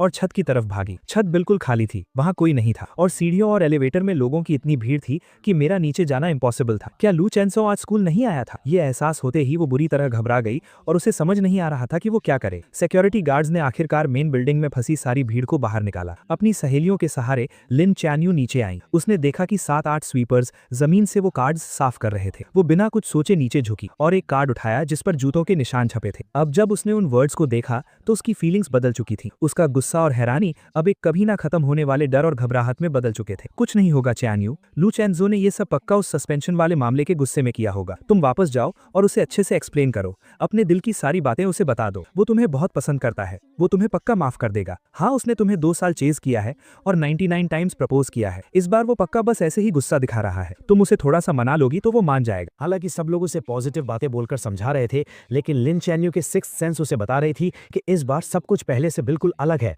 वो अपनी उस घबराहट को रोक नहीं पा रही थी और उसे अपनी सहेलियों की बातें भी शोर लग रही थी। परेशान होकर वो सीधा कार ड्राइव करके अपार्टमेंट की तरफ निकल गई। वो मुझे ढूंढकर सब कुछ क्लियर करना चाहती थी। 10:30 पर उसने अपनी कार पार्क की और जैसे ही सोसाइटी के गेट पर पहुंची उसने डस्टबिन साफ करने वालों को देखा। अचानक उसे कल रात का वो सीन याद आ गया जब मैं जमीन पर बैठकर कुछ जला रहा था। उस वक्त भी उसे लगा था कि कुछ अजीब है, लेकिन उसने मुझसे पूछा नहीं। अब वो देखना चाहती थी कि आखिर मैंने क्या जलाया था, लेकिन गार्ड ने वहां नया डस्टबिन रख दिया था। क्लीनिंग ट्रक दूर जा चुका था तो मजबूरन लिन चैन यू हाथ में वो कार्ड लिए ऊपर चली गई। एलिवेटर का दरवाजा खुलते ही वो सामने रखे कुछ बड़े लगेज बॉक्सेस के कारण अंदर ही फंस गई। पास खड़े लड़के ने देखा कि वो बाहर नहीं आ पा रही है तो उसने जल्दी से सॉरी बोला और लगेज हटाने लगा। लिन चैन यू ने अंदाजा लगाया कि शायद ये कोई नया नेबर है जो पास वाले अपार्टमेंट में शिफ्ट हुआ है, लेकिन जैसे ही वो अपने दरवाजे पर पहुंची उसने देखा कि सामने वाला दरवाजा आधा खुला हुआ था। उसने हाथ उठाकर नॉक किया। अंदर बिल्कुल सन्नाटा था। इस अजीब सन्नाटे की वजह से लिन चैन यू की भौएं सिकुड़ गईं। वो बस दरवाजा खोलकर अंदर देखने ही वाली थी कि पीछे से एक लड़के की आवाज आई, हेलो, मैं 1705 का नया ओनर हूँ, अभी शिफ्ट हुआ हूँ, प्लीज मेरा ख्याल रखिएगा। 1705 सुनकर लिन चैन यू ने बिना सोचे दरवाजे की नेम प्लेट पर देखा। अगले ही पल वो एक मूर्ति की तरह वहीं जम गई। वो लड़का अपना लगेज लाते हुए बहुत एक्साइटमेंट के साथ अपना इंट्रोडक्शन दे रहा था, लेकिन लिन चैन यू ने उसकी एक बात नहीं सुनी। वो अचानक मुड़ी और उसकी नजरें उसके लेफ्ट साइड वाले दरवाजे पर टिक गई। 1705 का डोर नंबर, 1705 का नया ओनर, तो पुराना ओनर कहाँ गया? एजेंट ने बताया कि वो आज सुबह ही शिफ्ट हो गए। क्या आप उन्हें जानती हैं? क्या आप मुझे उनका कॉन्टैक्ट नंबर दे सकती हैं? ऐसा लग रहा था कि उन्हें जाने की बहुत जल्दी थी। उन्होंने इस अपार्टमेंट का प्राइस बहुत कम रखा था तो मैंने जल्दी से इसे खरीद लिया। मैं उन्हें एक बार थैंक यू बोलना चाहता था। इन कुछ शब्दों ने लिन चैन यू का दिमाग सुन कर दिया। काफी देर तक वहीं खड़े रहने के बाद उसे अचानक होश आया। वो साइड हुई और उसने उस आधे खुले दरवाजे को धक्का देकर खोल दिया। रूम पूरी तरह खाली था। कुछ फर्नीचर को छोड़कर वहां कोई भी पर्सनल चीज नहीं थी। वो कमरा एक नए घर की तरह एकदम साफ था। उस लड़के ने लिन चैन यू के पीले पड़ते चेहरे पर ध्यान नहीं दिया और अभी भी दांत दिखाते हुए हंस रहा था। साफ है ना?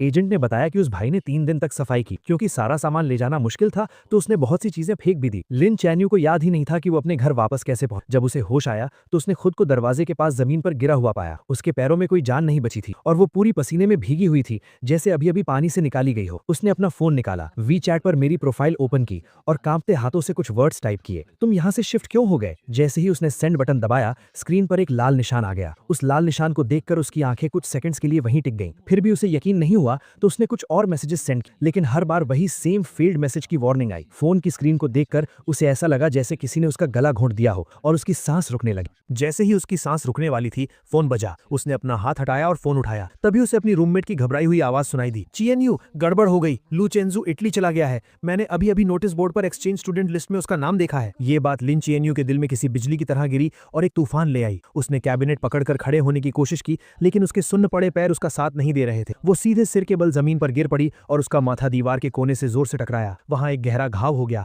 और खून तेजी से बहने लगा। पास गिरे फोन से घबराई हुई आवाजें आ रही। तुम्हें क्या हुआ है? हम अभी आ रहे हैं। लिन चिएनयू के पास अब इन बातों को समझने का टाइम नहीं था। उसने अपना हाथ उठाकर अपने घाव को दबाया। उसे ऐसा लग रहा था जैसे उसके दिमाग को चींटियां कुतर रही हों। वो नसों का दर्द बर्दाश्त से बाहर था।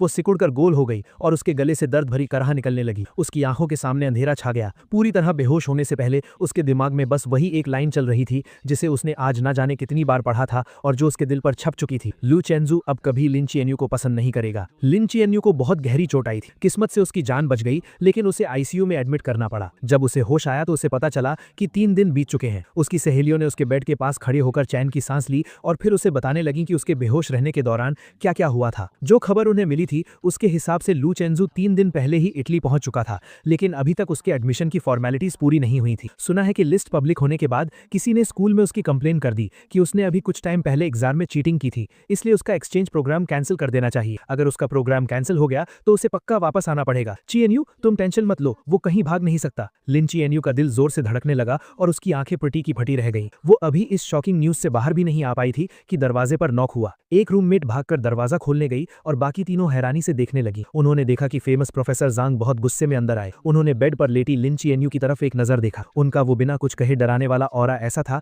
कि कोई उनसे आंख नहीं मिला पा रहा था। तुम ही लिन चिएनयू हो ना? सुना है चेंजू और जू यानचू वाले चीटिंग केस में तुमने ही गवाही दी थी। मुझे तुमसे बात करनी है। ये सुनकर रूममेट्स वहां रुकने की हिम्मत नहीं कर पाई और तुरंत वार्ड से बाहर चली गईं। धीरे धीरे बंद होते दरवाजे को देखते हुए लिन चिएनयू ने हल्का सा अपना सिर उठाया। हाँ, मैंने ही गवाही दी थी। ये जवाब सुनते ही प्रोफेसर जांग का चेहरा गुस्से से लाल हो गया और उन्होंने अपनी आवाज तेज करते हुए कहा, चेंजू ने मुझे बताया कि तुमने झूठी गवाही दी है। इतने बड़े मामले में तुमने झूठ बोलने की हिम्मत कैसे की? क्या तुम्हें पता भी है कि इसका उसके फ्यूचर पर क्या असर पड़ेगा? अगर ऑफिशियल नोटिस आ गया और ऊपर से जो कंट्रोवर्सी तुम्हारे कारण इंटरनेट पर हुई थी उसे मिला दें तो उसकी पूरी जिंदगी तुम्हारे हाथों बर्बाद हो जाएगी। वो तुम्हें पसंद करता है, लेकिन अपने दिल पर हाथ रखकर बताओ, क्या इन 2 सालों में उसने कभी तुम्हारे साथ कुछ बुरा किया है? क्या तुम उससे इतनी नफरत करती हो कि उसे पूरी तरह से बर्बाद करना चाहती हो? अगर तुम्हारे अंदर थोड़ी सी भी इंसानियत बची है तो तुरंत स्कूल एडमिनिस्ट्रेशन के पास जाकर उन्हें सच बताओ। ये बातें सुनकर लिन चिएनयू का दिमाग सुन्न हो गया और उसका दिल घबराहट से तेज धड़कने लगा। उस वक्त वो बस इस बात से गुस्सा थी कि मैंने क्लब पार्टी में उसे चूज नहीं किया था। वो बस मुझे माफी मांगने पर मजबूर करना चाहती थी, इसलिए उसने टीचर जाओ से झूठ बोला था। उसने कभी सपने में भी नहीं सोचा था कि इसके इतने बड़े कॉन्सिक्वेंसेस हों। उसने अपने माथे की चोट की परवाह किए बिना स्ट्रगल करके उठने की कोशिश की ताकि वो प्रोफेसर जैंग के साथ स्कूल जाकर सच बता सके। जैसे ही वो दोनों वार्ड से बाहर निकले, हॉस्पिटल स्टाफ ने उन्हें रोक लिया। डॉक्टर्स उसे जाने नहीं देना चाहते थे और उसे समझाने लगे, लेकिन उसने किसी की एक नहीं सुनी और स्कूल जाने की जिद पकड़ ली। प्रोफेसर जैंग ने पहले ही डिसिप्लिनरी कमेटी के हेड को कांटेक्ट कर लिया था। लिन चिएनयू ने डिजाइन कॉलेज के डीन और टीचर जाओ के सामने मान लिया कि चीटिंग जो यानचू ने की थी। जो यानचू को बिल्कुल उम्मीद नहीं थी कि वो अचानक ऐसे पलट जाएगी। वो तुरंत घबरा गई और रोते हुए बोलने लगी कि उसने कुछ नहीं किया। टीचर जाओ को भी उम्मीद नहीं थी कि वो अपनी गवाही ऐसे बदल देगी, इसलिए उन्हें समझ नहीं आ रहा था कि वो किस पर ट्रस्ट करें। लिन चिएनयू ने एकदम कोल्ड फेस के साथ अपना फोन अनलॉक किया और एक फोटो निकाली। ये एक लेटर है जो यानचू ने पहले मुझे अपने हाथों से लिखा था। थोड़ी देर में मेरे फैमिली मेंबर्स इसका ओरिजिनल डॉक्यूमेंट लेकर आ जाएंगे। आप इस लेटर की हैंडराइटिंग और उस चीट शीट की हैंडराइटिंग मैच कर सकते हैं। ये सुनकर यानचू फूट फूट कर रोने लगी। चिएनयू, मैं यानचू हूँ। क्या तुम भूल गई कि हम साथ बढ़े हुए हैं? ये मामला खत्म हो चुका था। तुम झूठ क्यों बोल रही हो? लिन चिएनयू ने देखा कि इतने सॉलिड प्रूफ के बाद भी वो मुकरने की कोशिश कर रही है। उसकी आंखों में एक गहरी नफरत आ गई। मैंने तुम्हें कभी पसंद नहीं किया। मैं बस पहले एक्टिंग कर रही थी। अब मेरा एक्टिंग करने का मन नहीं है तो जाहिर है कि मैं तुम्हें नहीं बचाऊंगी। अगर तुमने ये किया है तो तुम्हें अपने एक्शंस की रिस्पॉन्सिबिलिटी लेनी होगी। उसके इतना कहते ही लिन फैमिली के लोग वो ओरिजिनल लेटर लेकर आ गए। जब एक एक लेटर मैच किया गया तो ये साफ हो गया कि चीट शीट पर हैंडराइटिंग यानचू की ही थी। डिसिप्लिनरी कमेटी ने तुरंत एक मीटिंग बुलाई और पूरे स्कूल में सच अनाउंस करने का फैसला किया। क्योंकि इस इंसिडेंट का बहुत बुरा असर पड़ा था, इसलिए यानचू को स्कूल से एक्सपेल कर दिया गया और ये बात उसके परमानेंट रिकॉर्ड में डाल दी गई। जब सब कुछ सेटल हुआ तब तक अंधेरा हो चुका था। लिन चिएनयू दीवार का सहारा लेते हुए बाहर आई और उसने प्रोफेसर जैंग को रोका। प्रोफेसर जैंग, क्या चेंजू को पता है कि यहाँ क्या हुआ? हालांकि मामला पूरी तरह से सॉल्व हो गया था, लेकिन प्रोफेसर जैंग का गुस्सा अभी शांत नहीं हुआ था और वो अभी भी उससे चिढ़े हुए थे। वो लगभग एक्सपेल होने वाला था, तो उसे कैसे नहीं पता होगा? क्या तुम्हारे दिमाग में सच में चोट लग गई है? इस तरह डांट खाने के बाद लिन चियायू को और भी बुरा लगा, लेकिन वो फिर भी कुछ पूछना चाहती थी। अब जब सब कुछ ठीक हो गया है तो क्या वो वापस आएगा? ये एक्सचेंज प्रोग्राम पूरे डिजाइन कॉलेज में सिर्फ एक ही था और चेंजू ने इसे अपनी मेहनत से हासिल किया था। वो इटली में 3 साल तक अपनी स्टडीज पूरी करेगा और वापस आने के बाद उसका फ्यूचर बहुत ब्राइट होगा। वो वापस क्यों आएगा? और वैसे भी क्विंगडा में तुम्हारे जैसे लोग हैं, अगर वो वापस नहीं आएगा तो कम से कम उसे तकलीफ तो नहीं सहनी पड़ेगी। अगर मुझे पता होता कि वो इतना अंधा है कि तुम्हारी जैसी लड़की को पसंद करेगा तो मैंने उसे उसी वक्त समझाया होता कि पार्टनर चुनते वक्त अपनी आंखें खुली रखनी चाहिए। जब मुझे प्रोफेसर जैंग का सब कुछ ठीक होने वाला कॉल आया, मैं बीच पर सन बात ले रहा था। मुझे नहीं पता कि प्रोफेसर ने लिन चियायू से सच कैसे उगलवाया, लेकिन मैंने उन्हें दिल से थैंक यू कहा। प्रोफेसर जैंग ने मुझे कुछ और एडवाइस दी और फिर अपनी मीटिंग के लिए चले गए। मैंने अपने बगल में रखा जूस पिया और आराम से अपनी बीच चेयर पर लेट गया। 3 दिन पहले मैं इटली पहुंचा था और मेरा प्लान सीधा एडमिशन की फॉर्मेलिटीज पूरी करने का था, लेकिन स्कूल एडमिनिस्ट्रेशन ने वेरिफिकेशन के लिए चाइना कॉल किया और अचानक मुझे बताया कि मेरे एडमिशन में कोई प्रॉब्लम है और अभी प्रोसेस नहीं हो सकता। मैंने अपने रूममेट से पूछा, तब मुझे पता चला कि किसी ने छुपकर मेरी कंप्लेन की है। इसलिए मैंने प्रोफेसर जैंग को कांटेक्ट किया, उन्हें सारी बात बताई और उनसे हेल्प मांगी। हालांकि प्रोफेसर जैंग चिंगडा के बहुत रिस्पेक्ट वाले इंसान हैं, लेकिन मुझे पता था कि इस सिचुएशन को क्लियर करना बहुत मुश्किल होगा और मैं किसी भी तूफान का सामना करने के लिए रेडी था। सच कहूं तो लिन चियान्यू से मिलने के बाद से मेरा स्ट्रेस सहने का लेवल बहुत बढ़ गया था। अब जब मैं एक्सपेल होने जैसी बड़ी प्रॉब्लम को फेस कर रहा था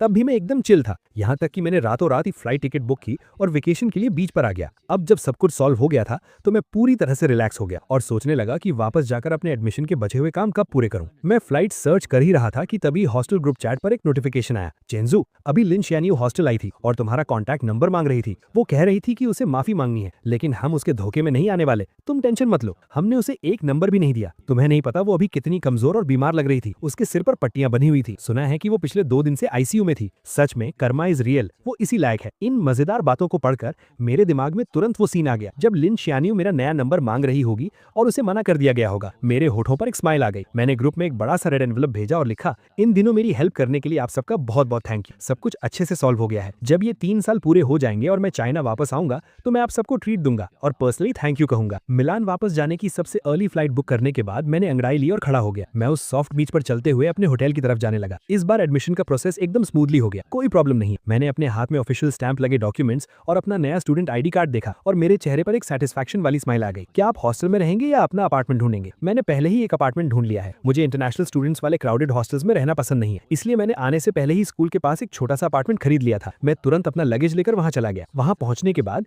मैंने अपने सामने सीढ़ियां देखी और अपने भारी सूटकेस को उठाने की कोशिश की और एक लंबी सांस ली। मैं सोच ही रहा था कि क्या मुझे पैसे देकर किसी से हेल्प लेनी चाहिए कि तभी एक बहुत ही खूबसूरत लड़की मेरे पास आई। उसने इंग्लिश में मुझसे पूछा कि क्या मुझे हेल्प चाहिए। मैंने जल्दी से सिर हिलाकर हाँ कर दी। उस खूबसूरत लड़की ने मेरा लगेज उठाने में हेल्प की और हम सीढ़ियां चढ़ने लगे। रास्ते भर हम बातें करते रहे। अपार्टमेंट के दरवाजे तक पहुंचते पहुंचते हमने एक दूसरे को इंट्रोड्यूस भी कर दिया था। मैंने थोड़ा झुककर उसे थैंक यू कहा, लेकिन उसने अपनी लाल हो चुकी हथेलियां दिखाई और मजाक करते हुए बोली, मैंने तुम्हारी हेल्प की है, क्या सिर्फ एक थैंक यू काफी होगा? अगर तुम्हें प्रॉब्लम ना हो तो क्या तुम मुझे अपना बिजनेस कार्ड दे सकते हो? ये सुनकर मैं एक पल के लिए हैरान रह गया, लेकिन जल्द ही समझ गया कि मैंने अपनी पॉकेट्स में बहुत ढूंढा लेकिन मुझे कोई कार्ड नहीं मिला। मैंने बहुत सॉरी फील करते हुए कहा, सॉरी मेरे पास कार्ड नहीं है। तभी उसने पता नहीं कहां से एक पेन निकाला और अपना हाथ मेरे सामने कर दिया। प्लीज अपना फोन नंबर मेरे हाथ पर लिख दो। मैं कुछ सेकंड्स के लिए झिझका, लेकिन फिर मैंने पेन लिया और उसके हाथ पर अपना नंबर लिख दिया। नए अपार्टमेंट में शिफ्ट होने के बाद मैं कई दिनों तक बिजी रहा और आखिरकार मैंने घर को अच्छे से सेट कर लिया। रात को मुझे एक मैसेज मिला कि इस बैच के सभी इंटरनेशनल एक्सचेंज स्टूडेंट्स की रिपोर्टिंग पूरी हो चुकी है और कल ऑडिटोरियम में एक वेलकम सेरेमनी होगी। मैंने टाइम नोट कर लिया और अगले दिन सुबह जल्दी घर से निकल गया। इन कुछ दिनों में जब भी मुझे फ्री टाइम मिलता था मैं स्कूल में घूमता था, लेकिन स्कूल बहुत बड़ा था और सारी बिल्डिंग्स एक जैसी ही दिखती थी, इसलिए मैं रास्ता भूल गया। टाइम होने ही वाला था और मैं किसी से रास्ता पूछने ही वाला था कि अचानक मेरा फोन बज उठा।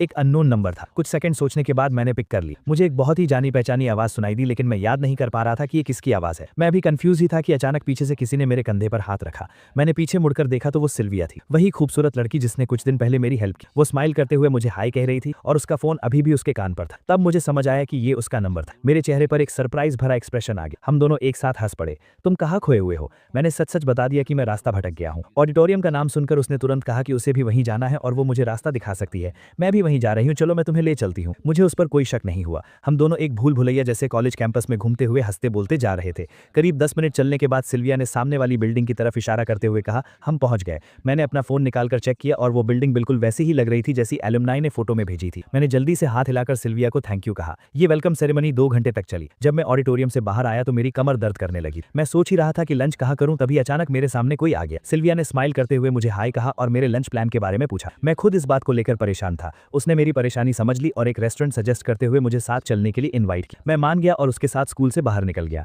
जब हम रेस्टोरेंट के दरवाजे पर पहुंचे तब मैंने देखा कि ये एक चाइनीज रेस्टोरेंट है। मेरी आंखों में थोड़ी हैरानी दिखी। क्या तुम मुझे चाइनीज फूड खिलाना चाहती हो? क्या तुम्हें ये खाना पसंद आएगा? मैंने सुना है कि तुम लोगों को यहाँ का खाना जल्दी सूट नहीं करता। मैं चाहती थी कि आज हमारा लंच बहुत अच्छा रहे और मैं भी चाइनीज फूड ट्राई करना चाहती थी, इसलिए मैंने ये रेस्टोरेंट सेलेक्ट किया। मुझे उम्मीद नहीं थी कि वो इतनी केयरिंग होगी, इसलिए मैं उसकी बात टालना नहीं चाहता था। तो ठीक है, यही रेस्टोरेंट सही रहेगा। मैं भी यहाँ का होस्ट ही हूँ, तो ये मील मेरी तरफ से होगा। मुझे उम्मीद है कि तुम्हारा पहला चाइनीज फूड एक्सपीरियंस बहुत अच्छा रहे। हम बातें करते हुए रेस्टोरेंट के अंदर गए और एक सीट ढूंढकर बैठ गए। सिल्विया के चीयरफुल और पुनाइट नेचर की वजह से हमारा लंच बहुत मजेदार रहा। हमने ईस्ट और वेस्ट के कल्चर डिफरेंसेस के बारे में बात और स्कूल में होने वाली मजेदार चीजों पर डिस्कस किया। हम बहुत जल्दी अच्छे दोस्त बन गए। लंच के बाद सिल्विया मुझे मेरे अपार्टमेंट तक छोड़ने आई। जाते वक्त उसके चेहरे पर एक उदासी सी। क्या मैं तुम्हें इस वीकेंड एक आफ्टरनून टी के लिए इन्वाइट कर सकती हूँ? वीकेंड पर मौसम बहुत अच्छा था, इसलिए मैं खुशी खुशी चला गया और सिल्विया के साथ एक गार्डन कैफे में बैठकर बातें करने लगा। झील के पास से सफेद कबूतरों का एक झुंड उड़ता हुआ आया और एक पंख धीरे से मेरे सिर पर आ गिरा। सिल्विया ने देखा और हंसते हुए उसे हटाने के लिए खड़ी हुई। हम दोनों एक दूसरे के बहुत करीब और दूर से देखने पर ऐसा लग रहा था जैसे हम बहुत क्लोज हों। मैंने अपनी हंसती हुई आंखें ऊपर की और कहा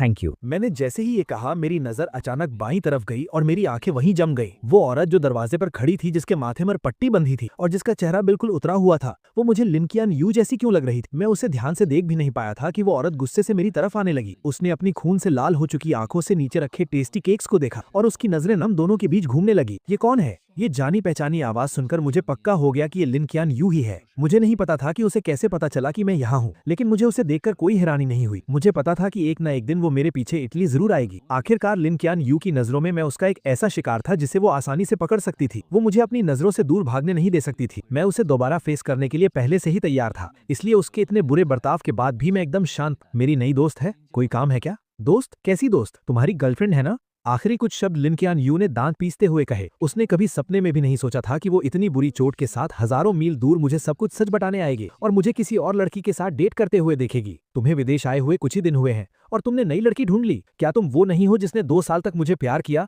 और 99 टाइम्स रिजेक्ट होने के बाद भी हार नहीं मानी? क्या ये तय नहीं हुआ था कि 100 टाइम हम साथ होंगे? वो अपनी बात से क्यों मुकर गया? तुमने अपने वादे तोड़ दिए। मैंने उसे कुछ भी बोलने का मौका नहीं दिया। पुरानी बातें दोबारा छेड़ने का कोई फायदा नहीं है। तुम्हारे पीछे भागना सच में कोई इज्जत की बात नहीं थी। अगर मैं भूल गया तो क्या हुआ? क्या मुझे भूल नहीं जाना चाहिए था? तुम्हारे पास इस खूबसूरत चेहरे के अलावा और कुछ भी नहीं है। अब मुझे तुम में कोई इंटरेस्ट नहीं है और मैं कुछ नया ट्राई करना चाहता हूँ। क्या इसके लिए भी मुझे तुमसे परमिशन लेनी पड़ेगी? मेरी इन बातों ने लिन कियान यू की बोलती बंद कर दी। वो मुझे हैरानी से देखने लगी। उसकी आंखों में सिर्फ शक था। चेंसू, इन कुछ दिनों में तुम्हारे साथ क्या हुआ है? हमने तो तय किया था ना। इन दिनों मेरी लाइफ बहुत अच्छी चल रही है। मैं अच्छा खा रहा हूँ, पी रहा हूँ, अच्छी नींद ले रहा हूँ और तुम्हारी मेहरबानी से मेरे पास घूमने का भी टाइम है। लेकिन तुम्हारे अचानक आ जाने से मुझे बहुत गुस्सा आ रहा है। अगर तुम्हें मेरी बात समझ आ रही है तो प्लीज इस कैफे से बाहर चली जाओ। सच कहूं तो तुम मेरी और इस ब्यूटीफुल लेडी की डेट खराब कर रही हो। ये कहते वक्त मेरा टोन एकदम हल्का था, जैसे मैं जो कह रहा हूं वो बिल्कुल नॉर्मल बात हो। मेरे इस कोल्ड एटीट्यूड को देखकर लिन कियान यू का पहले से उतरा हुआ चेहरा और भी सफेद पड़ गया। तब जाकर उसे एहसास हुआ कि अब सच में सब कुछ उसके कंट्रोल से बाहर जा चुका है। पहले मुझसे गलती हुई थी। मुझे तुम्हारी फीलिंग्स के साथ नहीं खेलना चाहिए था। आई एम सॉरी चेंसू, प्लीज मुझे माफ कर दो। क्या तुम मुझे एक और मौका नहीं दे सकते? उसके कांपते हुए हाथों को देखकर मैंने अपनी भौहें उठाई और ताना मारते हुए कहा, मैं स्कूल ब्यूटी की माफी डिजर्व नहीं करता। तुम टेंशन मत लो, अब से हम दोनों एक दूसरे के लिए अजनबी हैं। तुम्हें अब डरने की जरूरत नहीं है कि मैं तुम्हारे पीछे भागूंगा। मेरी आंखों में ये डिटर्मिनेशन देखकर लिन कियान यू समझ गई कि मैं मजाक नहीं कर रहा हूँ। वो बहुत घबरा गई और उसने अनजाने में ही मेरा हाथ इतनी जोर से पकड़ा कि मेरे चेहरे पर सिकन आ गई। सिल्विया को हम दोनों की बातें समझ नहीं आ रही थी। शुरुआत में उसे लगा कि हम बस दोस्त हैं और बात कर रहे हैं, लेकिन जब उसने देखा कि मेरा हाथ लाल हो गया है तो वो जल्दी से खड़ी हुई और मुझे छुड़ाने की कोशिश करने लगी। लिन कियान यू के लिए ये एक खुला चैलेंज जैसा था। उसने बिना सोचे सिल्विया का हाथ झटक दी। सिल्विया धक्का लगने से कुछ कदम पीछे लड़खड़ाई। लिन कियान यू ने उसे बहुत ठंडी नजरों से घूरा और मेरा हाथ पकड़कर मुझे अपने साथ खींचने लगी। सिल्विया ने दीवार का सहारा लेकर खुद को संभाला। जब उसने देखा कि मैं उसके साथ नहीं जाना चाहता तो उसने आकर सीधा लिन कियान यू के मुंह पे थप्पड़ जड़ दिया और अगले ही पल दोनों आपस में बुरी तरह लड़ने लगी। बहुत से कस्टमर्स डर गए कि कहीं उन्हें भी चोट ना लग जाए, इसलिए वो बाहर भागने लगे। सेकंड फ्लोर पर मौजूद ओनर ने तुरंत पुलिस को कॉल कर दिया। पुलिस ने आकर उन दोनों को अलग किया जो गुस्से में पागल हो चुकी थी और दोनों को पुलिस स्टेशन ले ले गई। लिन कियान यू के सिर की पट्टी खुल गई थी, जिससे उसका वो भयानक घाव दिखने लगा था। उसे देखकर पुलिस को भी डर लग रहा था और उन्हें लगा कि सिल्विया एक बीमार इंसान के साथ मारपीट कर रही थी। सिल्विया बार बार खुद को डिफेंड कर रही थी और चोट खाई लिन कियान यू भी पीछे नहीं हट रही थी। वो जिद कर रही थी कि पहले सिल्विया ने हाथ उठाया था। दोनों काफी देर तक बहस करती रहीं। पुलिस के कान पक गए, लेकिन उन्हें समझ नहीं आया कि किसकी गलती है। आखिरकार हार मानकर उन्हें इकलौते चश्मदीद गवाह यानी मुझसे पूछना पड़ा, क्या आप बता सकते हैं कि वहां असल में क्या हुआ था? ये सवाल सुनते ही दोनों तुरंत मुड़ी और बहुत उम्मीद से मेरी तरफ देखने लगी। मैंने बिना किसी झिझक के अपना हाथ उठाया, लिन कियान यू की तरफ इशारा किया और कहा, पहले इसी ने उसे धक्का दिया था। ये सुनकर लिन कियान यू वहीं जम गई। उसे यकीन नहीं हो रहा था कि मैं उसके खिलाफ गवाही दूंगा। उसकी आवाज कांप रही थी। मैंने तो बस उसे हल्का सा धक्का दिया था, पहले थप्पड़ उसने मारा था। चेन जो, तुम ऐसा क्यों कर रहे हो? बात यहीं रुक गई। लिन कियान यू के दिमाग की बत्ती जली और उसे एक झटके में समझ आ गया कि मैंने ऐसा क्यों कहा। वो मुझसे बदला ले रहा था। वो चाहता था कि मैं भी बिना किसी गलती के झूठे इल्जाम सहने का दर्द फील करूं। ये बात समझ आने के बाद वो एक शब्द भी नहीं बोल पाई। पुलिस को चाइनीज समझ नहीं आ रही थी, तो उन्होंने मुझसे ट्रांसलेट करने को कहा। मैंने सीधा सीधा हमारे रिश्ते से पल्ला झाड़ लिया। मैं सिल्विया के साथ लंच कर रहा था और ये अचानक वहां आकर तमाशा करने लगी। ये मेरी मर्जी के खिलाफ मुझे जबरदस्ती वहां से ले जाना चाहती थी और फिर इसने धक्का दे दिया, जिसकी वजह से इन दोनों में लड़ाई शुरू हो गई। लिन कियान यू के दिल में बची हुई आखिरी उम्मीद भी पूरी तरह टूट गई। उसने अपना मुंह खोला और एक बेजान फटी हुई आवाज में पूछा, क्या तुम अब कभी मेरी साइड नहीं लोगे? मैंने तिरछी नजरों से उसे देखा और एक ठंडी स्माइल के साथ कहा, मैं एक सच्चा इंसान हूं, मैं हमेशा सिर्फ सच का साथ दूंगा। लिन कियान यू ने फिर भी हार नहीं मानी और एक और सवाल पूछा, अगर आज उसने मुझे पहले धक्का दिया होता तो क्या तुम तब भी सच बोलते? क्या ये भी पूछने वाली बात है? मेरा तुमसे कोई लेना देना नहीं है। क्या हम इतने क्लोज हैं? सिल्विया अभी छोटी है और बहुत सेंसिटिव है। मैं जाहिर सी बात है अपनी दोस्त का ही साथ दूंगा। ये बात बोलकर मुझे कोई फर्क नहीं पड़ा कि उसका रिएक्शन क्या था। मैं मुड़ा और वहां से चला गया। मेरी गवाही और तुरंत मंगवाई गई सीसीटीवी फुटेज की वजह से सच जल्दी ही सबके सामने आ गया। एक फॉरेन नेशनल होने के बावजूद तमाशा करने के जुर्म में लिन कियान यू को हिरासत में ले लिया गया। मैंने सिल्विया के बाहर आने का वेट किया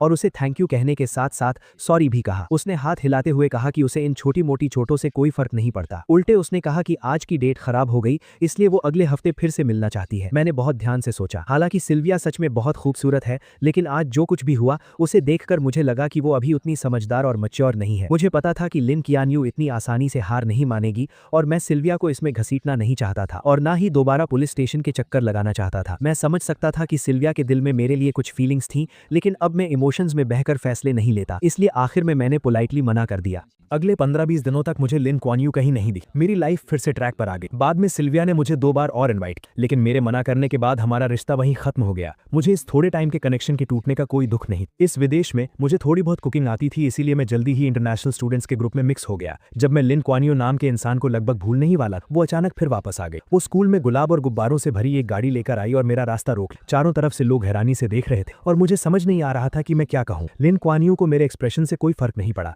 उसने सीधे अपने दिल की बात कह दी, चेंजो, अगर मैं भी 100 टाइम्स तुम्हें प्रपोज करूं तो क्या तुम मुझे एक और मौका दोगे? अगर मैं कुछ महीने पहले वाला इंसान होता तो ये बातें सुनकर खुशी से रो पड़ता, लेकिन अब मुझे कोई फर्क नहीं पड़ा, बल्कि ये सुनकर मेरे रोंगटे खड़े हो गए। कितना चीप ड्रामा है और कितने क्रिंजी डायलॉग्स हैं। उस वक्त मुझ पर कौन सा भूत सवार था कि मैंने सबके सामने इतनी बार उसे ऐसे प्रपोज किया था। उन पुरानी बातों को याद करके मुझे दुख नहीं होता, बल्कि खुद पर शर्म आती है कि मैंने ये सब कैसे किया। इस वक्त मेरे सामने खड़ी लड़की क्या कह रही थी, मैंने एक वर्ड भी नहीं सुना।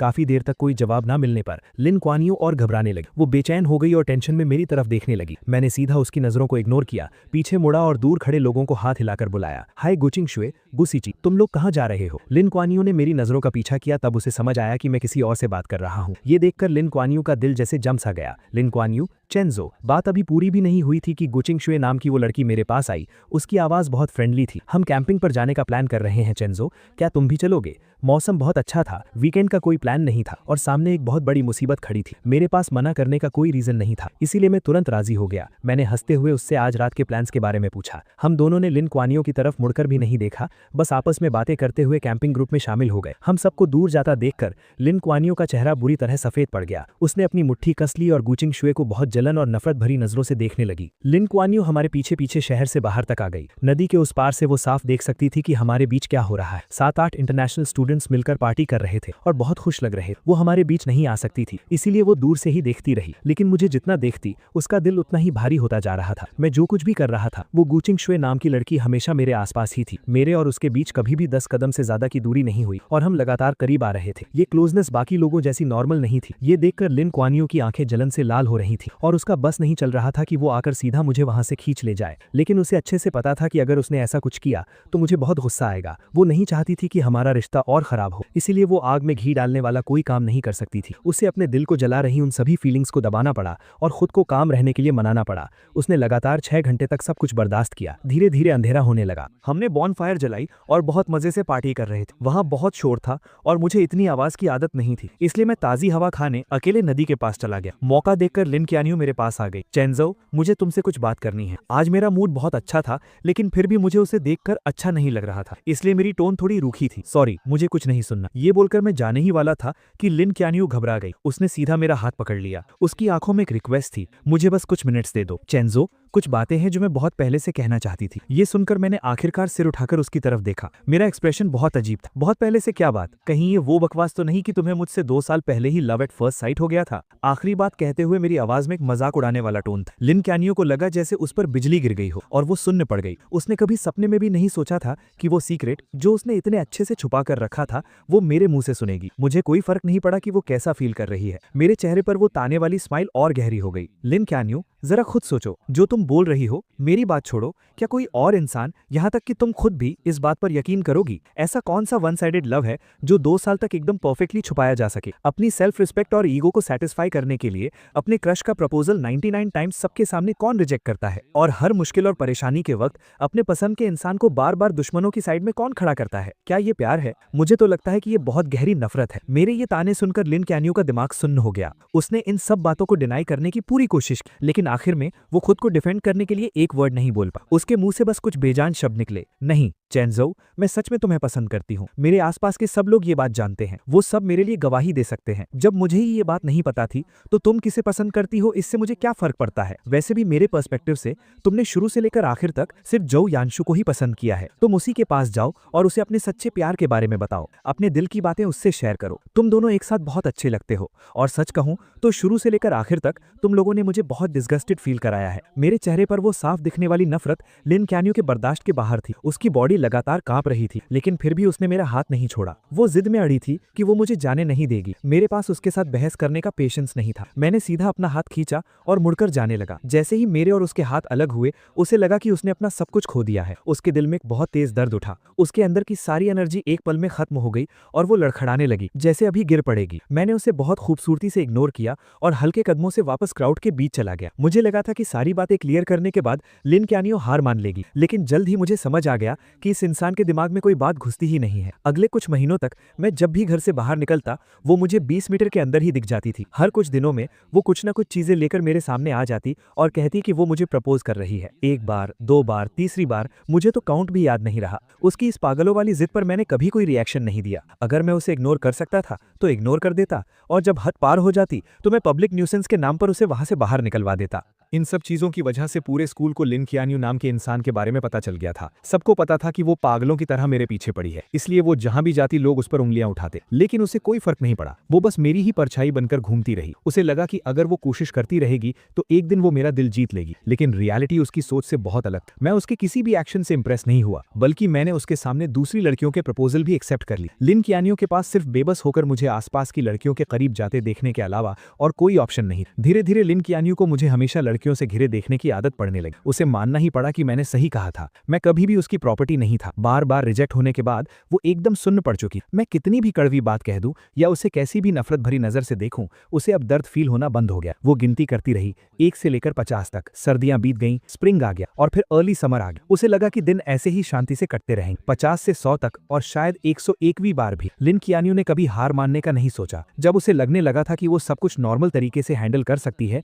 मैं एक लड़की का हाथ पकड़ पकड़े उसके सामने आ गए। मैंने हंसते हुए आसपास के लोगों को बताया कि ये मेरी गर्लफ्रेंड है। उस पर लिन कियानियो को लगा जैसे आसमान टूटकर उसके सर पर गिर गया हो। उसने अपना सारा कंट्रोल खो दिया और सच जानने के लिए वो सीधा मेरे पास भागकर आने लगा। लेकिन वो मेरे पास पहुंच पाती उससे पहले ही पेट्रोलिंग कर रहे सिक्योरिटी गार्ड्स ने उसे रोक लिया। लोगों की उस दीवार के पीछे से उसने अपनी लाल आंखों के साथ पूरी जान लगाकर पूछा, क्यों? मेरी नजरें बस एक सेकंड के लिए उस पर रुकी और मैंने बहुत नॉर्मल टोन में कहा, मैं जवान हूं, मेरे पास पैसे हैं और बहुत सारा फ्री टाइम भी, तो मैं ब्यूटीफुल लड़कियों के साथ डेट कर रहा हूं। इसमें क्या प्रॉब्लम है? प्यार कोई बुरी चीज थोड़ी है। इस वजह से लिन कियानियो बहुत दिनों तक डिप्रेशन में रही। वो बार में अकेले पीती रहती और हर रात पूरी तरह ड्रंक हो जाती। जब भी वो सुबह उठकर अपने आसपास के उस खालीपन को देखती तो वो खुद को उस दर्द में डूबने से रोक नहीं पाती। वो मेरे पास आना चाहती थी, मुझसे ब्रेकअप करने की भीख मांगना चाहती, लेकिन जब भी वो मेरे पास आती और मुझे मेरी नई गर्लफ्रेंड का हाथ पकड़े खुशी से हंसते हुए देखती तो उसमें आगे बढ़ने की हिम्मत ही नहीं बचती। आज आखिरकार लिन कियानियो वो सब फील कर पा रही थी जो मैंने फील किया था, लेकिन अब बहुत देर हो चुकी। उसने अपने फैमिली और फ्रेंड्स की कोई एडवाइस नहीं सुनी। वो एक प्रॉपर एंडिंग पाने की जिद में विदेश में ही रुक गई। गर्मियों की तपिश खत्म होते होते आखिरकार लिन कियानियो को मेरे ब्रेकअप की खबर मिल गई। वो मुस्कुराते हुए मेरे पास आई, मुझे दिलासा देना चाहती, लेकिन फिर से सब कुछ उसकी उम्मीदों के उलट हुआ। मेरे चेहरे पर दुख का कोई नामो निशान नहीं और मैं उसे उसी नजर से देख रहा था जैसे कुछ महीनों पहले देखता था। लिन कियानियो के चेहरे की स्माइल जम गई। उसने थोड़ा हिचकिचाते हुए पूछा, क्या तुम्हें कोई तकलीफ हुई है? मैंने एक बहुत पोलाइट स्माइल दी। हमने म्यूचुअली ब्रेकअप किया है, हम दोनों की मर्जी, इसमें क्या तकलीफ है? ये सुनकर लिन कियानियो का दिल थोड़ा शांत हुआ, लेकिन अगले ही सेकंड मेरी बात ने उसे चौंका दिया। और वैसे भी अगर मुझे कोई तकलीफ हुई भी होती तो वो उन 2 सालों की तकलीफ के सामने कुछ भी नहीं है। क्या तुमने वो सब खुद अपनी आंखों से नहीं देखा था? तो फिर यहाँ मगरमच्छ के आंसू बहाकर फेक सिंपैथी क्यों दिखा रही? मेरी आखिरी बातों ने लिन कियानियो को बेचैन कर दिया। वो खुद को एक्सप्लेन करना चाहती थी, लेकिन मैंने उसे कोई मौका नहीं। मैं उन पुरानी बातों को एक्सप्लेन कर सकती। शेंचू बस करो, अब मुझे ये सब सुनकर इरिटेशन हो रही है। लिन कियानियो, मेरे सामने एक्टिंग करना बंद करो, ओके? अब मुझे तुम्हारी एक्टिंग देखने में कोई इंटरेस्ट नहीं। अगर तुम्हें अटेंशन चाहिए तो वापस चाइना जाओ और ज़ो यानशु और अपनी उन सहेलियों को ढूंढो, ठीक है? वो लोग खुशी खुशी तुम्हें सर आंखों पर बिठाएंगे। शोर मत करो। मेरी इन बातों से लिन कियानियो का चेहरा शर्म से लाल हो गया। मैंने उसे धक्का देकर साइड किया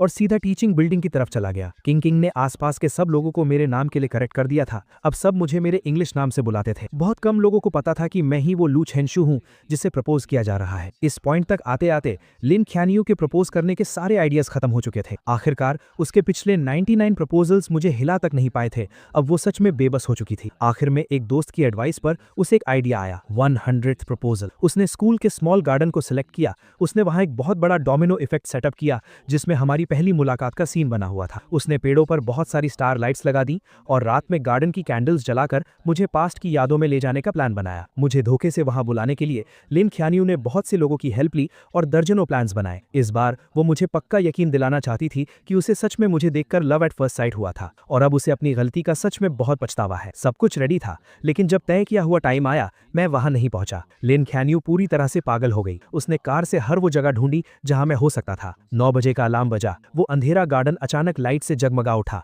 अनगिनत बलून्स हवा में उड़ने लगे। ऊपर से गुलाब की पंखुड़ियां गिरने लगी। हवा में एक रोमांटिक पियानो म्यूजिक गूंजने लगा और डोमिनोज के गिरने की वो लगातार टिक टिक आवाज आने लगी जो अपने आप स्टार्ट हो गए थे। हर सेकंड के साथ एक डोमिनो गिर रहा था। 10 मिनट से ज्यादा टाइम तक ये चलता रहा और जैसे ही आखिरी डोमिनो गिरा सारी कैंडल्स जल उठी। लेकिन लिन कियानियो को लगा कि उसके शरीर की सारी ताकत खत्म हो गई है। जब सब कुछ खत्म हो गया तो उसका फोन बजा। स्क्रीन पर एक अननोन इंटरनेशनल नंबर था, लेकिन कॉल पिक करते ही उसने तुरंत पहचान लिया कि लाइन के दूसरी तरफ मैं था। मैंने सुना है कि तुम आज रात अपना 100th प्रपोजल करने वाली हो। अफसोस कि मैं अभी चाइना में हूँ। I am really sorry. Lin कियानियो ने अपने दिल के दर्द और उस बेचैनी को दबाया और ऐसा बिहेव किया जैसे उसे कोई फर्क नहीं पड़ रहा हो। कोई बात नहीं, तुमने मुझे कॉल किया, मैं इतने में ही बहुत खुश हूँ। अगर तुम चाहो तो मैं 101st और 102nd प्रपोजल भी तैयार कर सकती हूँ। उसकी आवाज में एक छुपी हुई उम्मीद थी, जैसे वो पहले ही ये सपना देख रही थी कि मैंने उसे माफ कर दिया है। उसकी कोई जरूरत नहीं है। मैंने आज तुम्हें सिर्फ 2 बातें बताने के लिए कॉल किया है। लिन कियानियो का गला सूख गया और उसने फोन को कसकर पकड़ लिया। पहली बात, मैं तुम्हें एहतियात के तौर पर बता दूं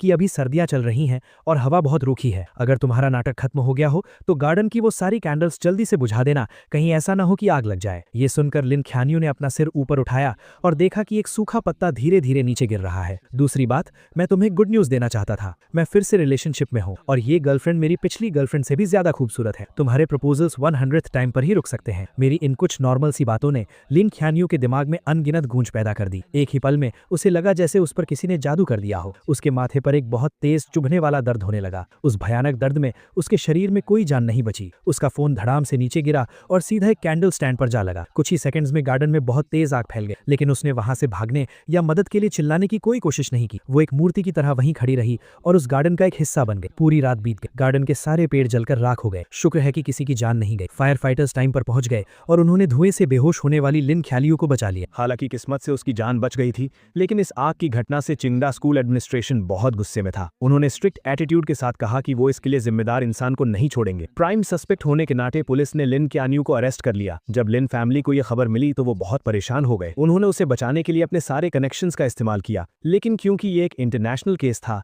लिन क्यान्यू के लिए बिना सजा के बचना इम्पॉसिबल था। आखिरकार लिन फैमिली को अपनी आधी प्रॉपर्टी कॉम्पनसेशन में देनी पड़ी। तब जाकर चिंगडा एडमिनिस्ट्रेशन शांत हुआ। इस भयानक इंसिडेंट के कारण लिन क्यान्यू को 6 महीने जेल में बिताने पड़े। उसका नाम यूरोप की ब्लैक लिस्ट में भी डाल दिया गया और उसे देश से बाहर निकाल दिया गया। उसे लाइफ टाइम के लिए बैन कर दिया गया था। जेल से बाहर आते ही उसे एयरपोर्ट भेज दिया गया ताकि उसे वापस चाइना डिपोर्ट किया जा सके। आसपास के लोगों को समर क्लोथ्स पहने देखकर लिन क्यान्यू, जो अभी तक एक सपने में खोई हुई थी, उसे आखिरकार होश आया। सर्दियां बीत चुकी थीं, अब गर्मियां आ गई थी। कई महीने गुजर चुके थे, लेकिन वो एक बार भी मुझसे मिलने नहीं आया। ये एहसास होते ही उसके दिल में बहुत सी फीलिंग्स उमड़ पड़ी। उसे समझ नहीं आ रहा था कि वो डिसअपॉइंट थी या अकेलापन फील कर रही थी। अभी बहुत लाइफ बाकी है, दोबारा मिलने का मौका जरूर मिलेगा। लिन क्यान्यू खुद को बस यही दिलासा दे रही थी। लेकिन जैसे ही वो मुड़ी, उसने देखा कि मैं स्ट्रीट क्रॉस करके बाहर आ रहा हूँ और मेरे हाथ में एक खूबसूरत लड़की का हाथ था। अपनी सहेलियों की भेजी फोटोज से वो समझ गई थी कि ये मेरी गर्लफ्रेंड है। मैंने सिर उठाया तो मेरी नजर उस पर पड़ी। मैंने बहुत ही फ्रेंडली तरीके से उसे हाय कहा, जो मैं नॉर्मली नहीं करता था, और फिर मैंने उसे बहुत कॉन्फिडेंस के साथ सच बता दिया। हाय,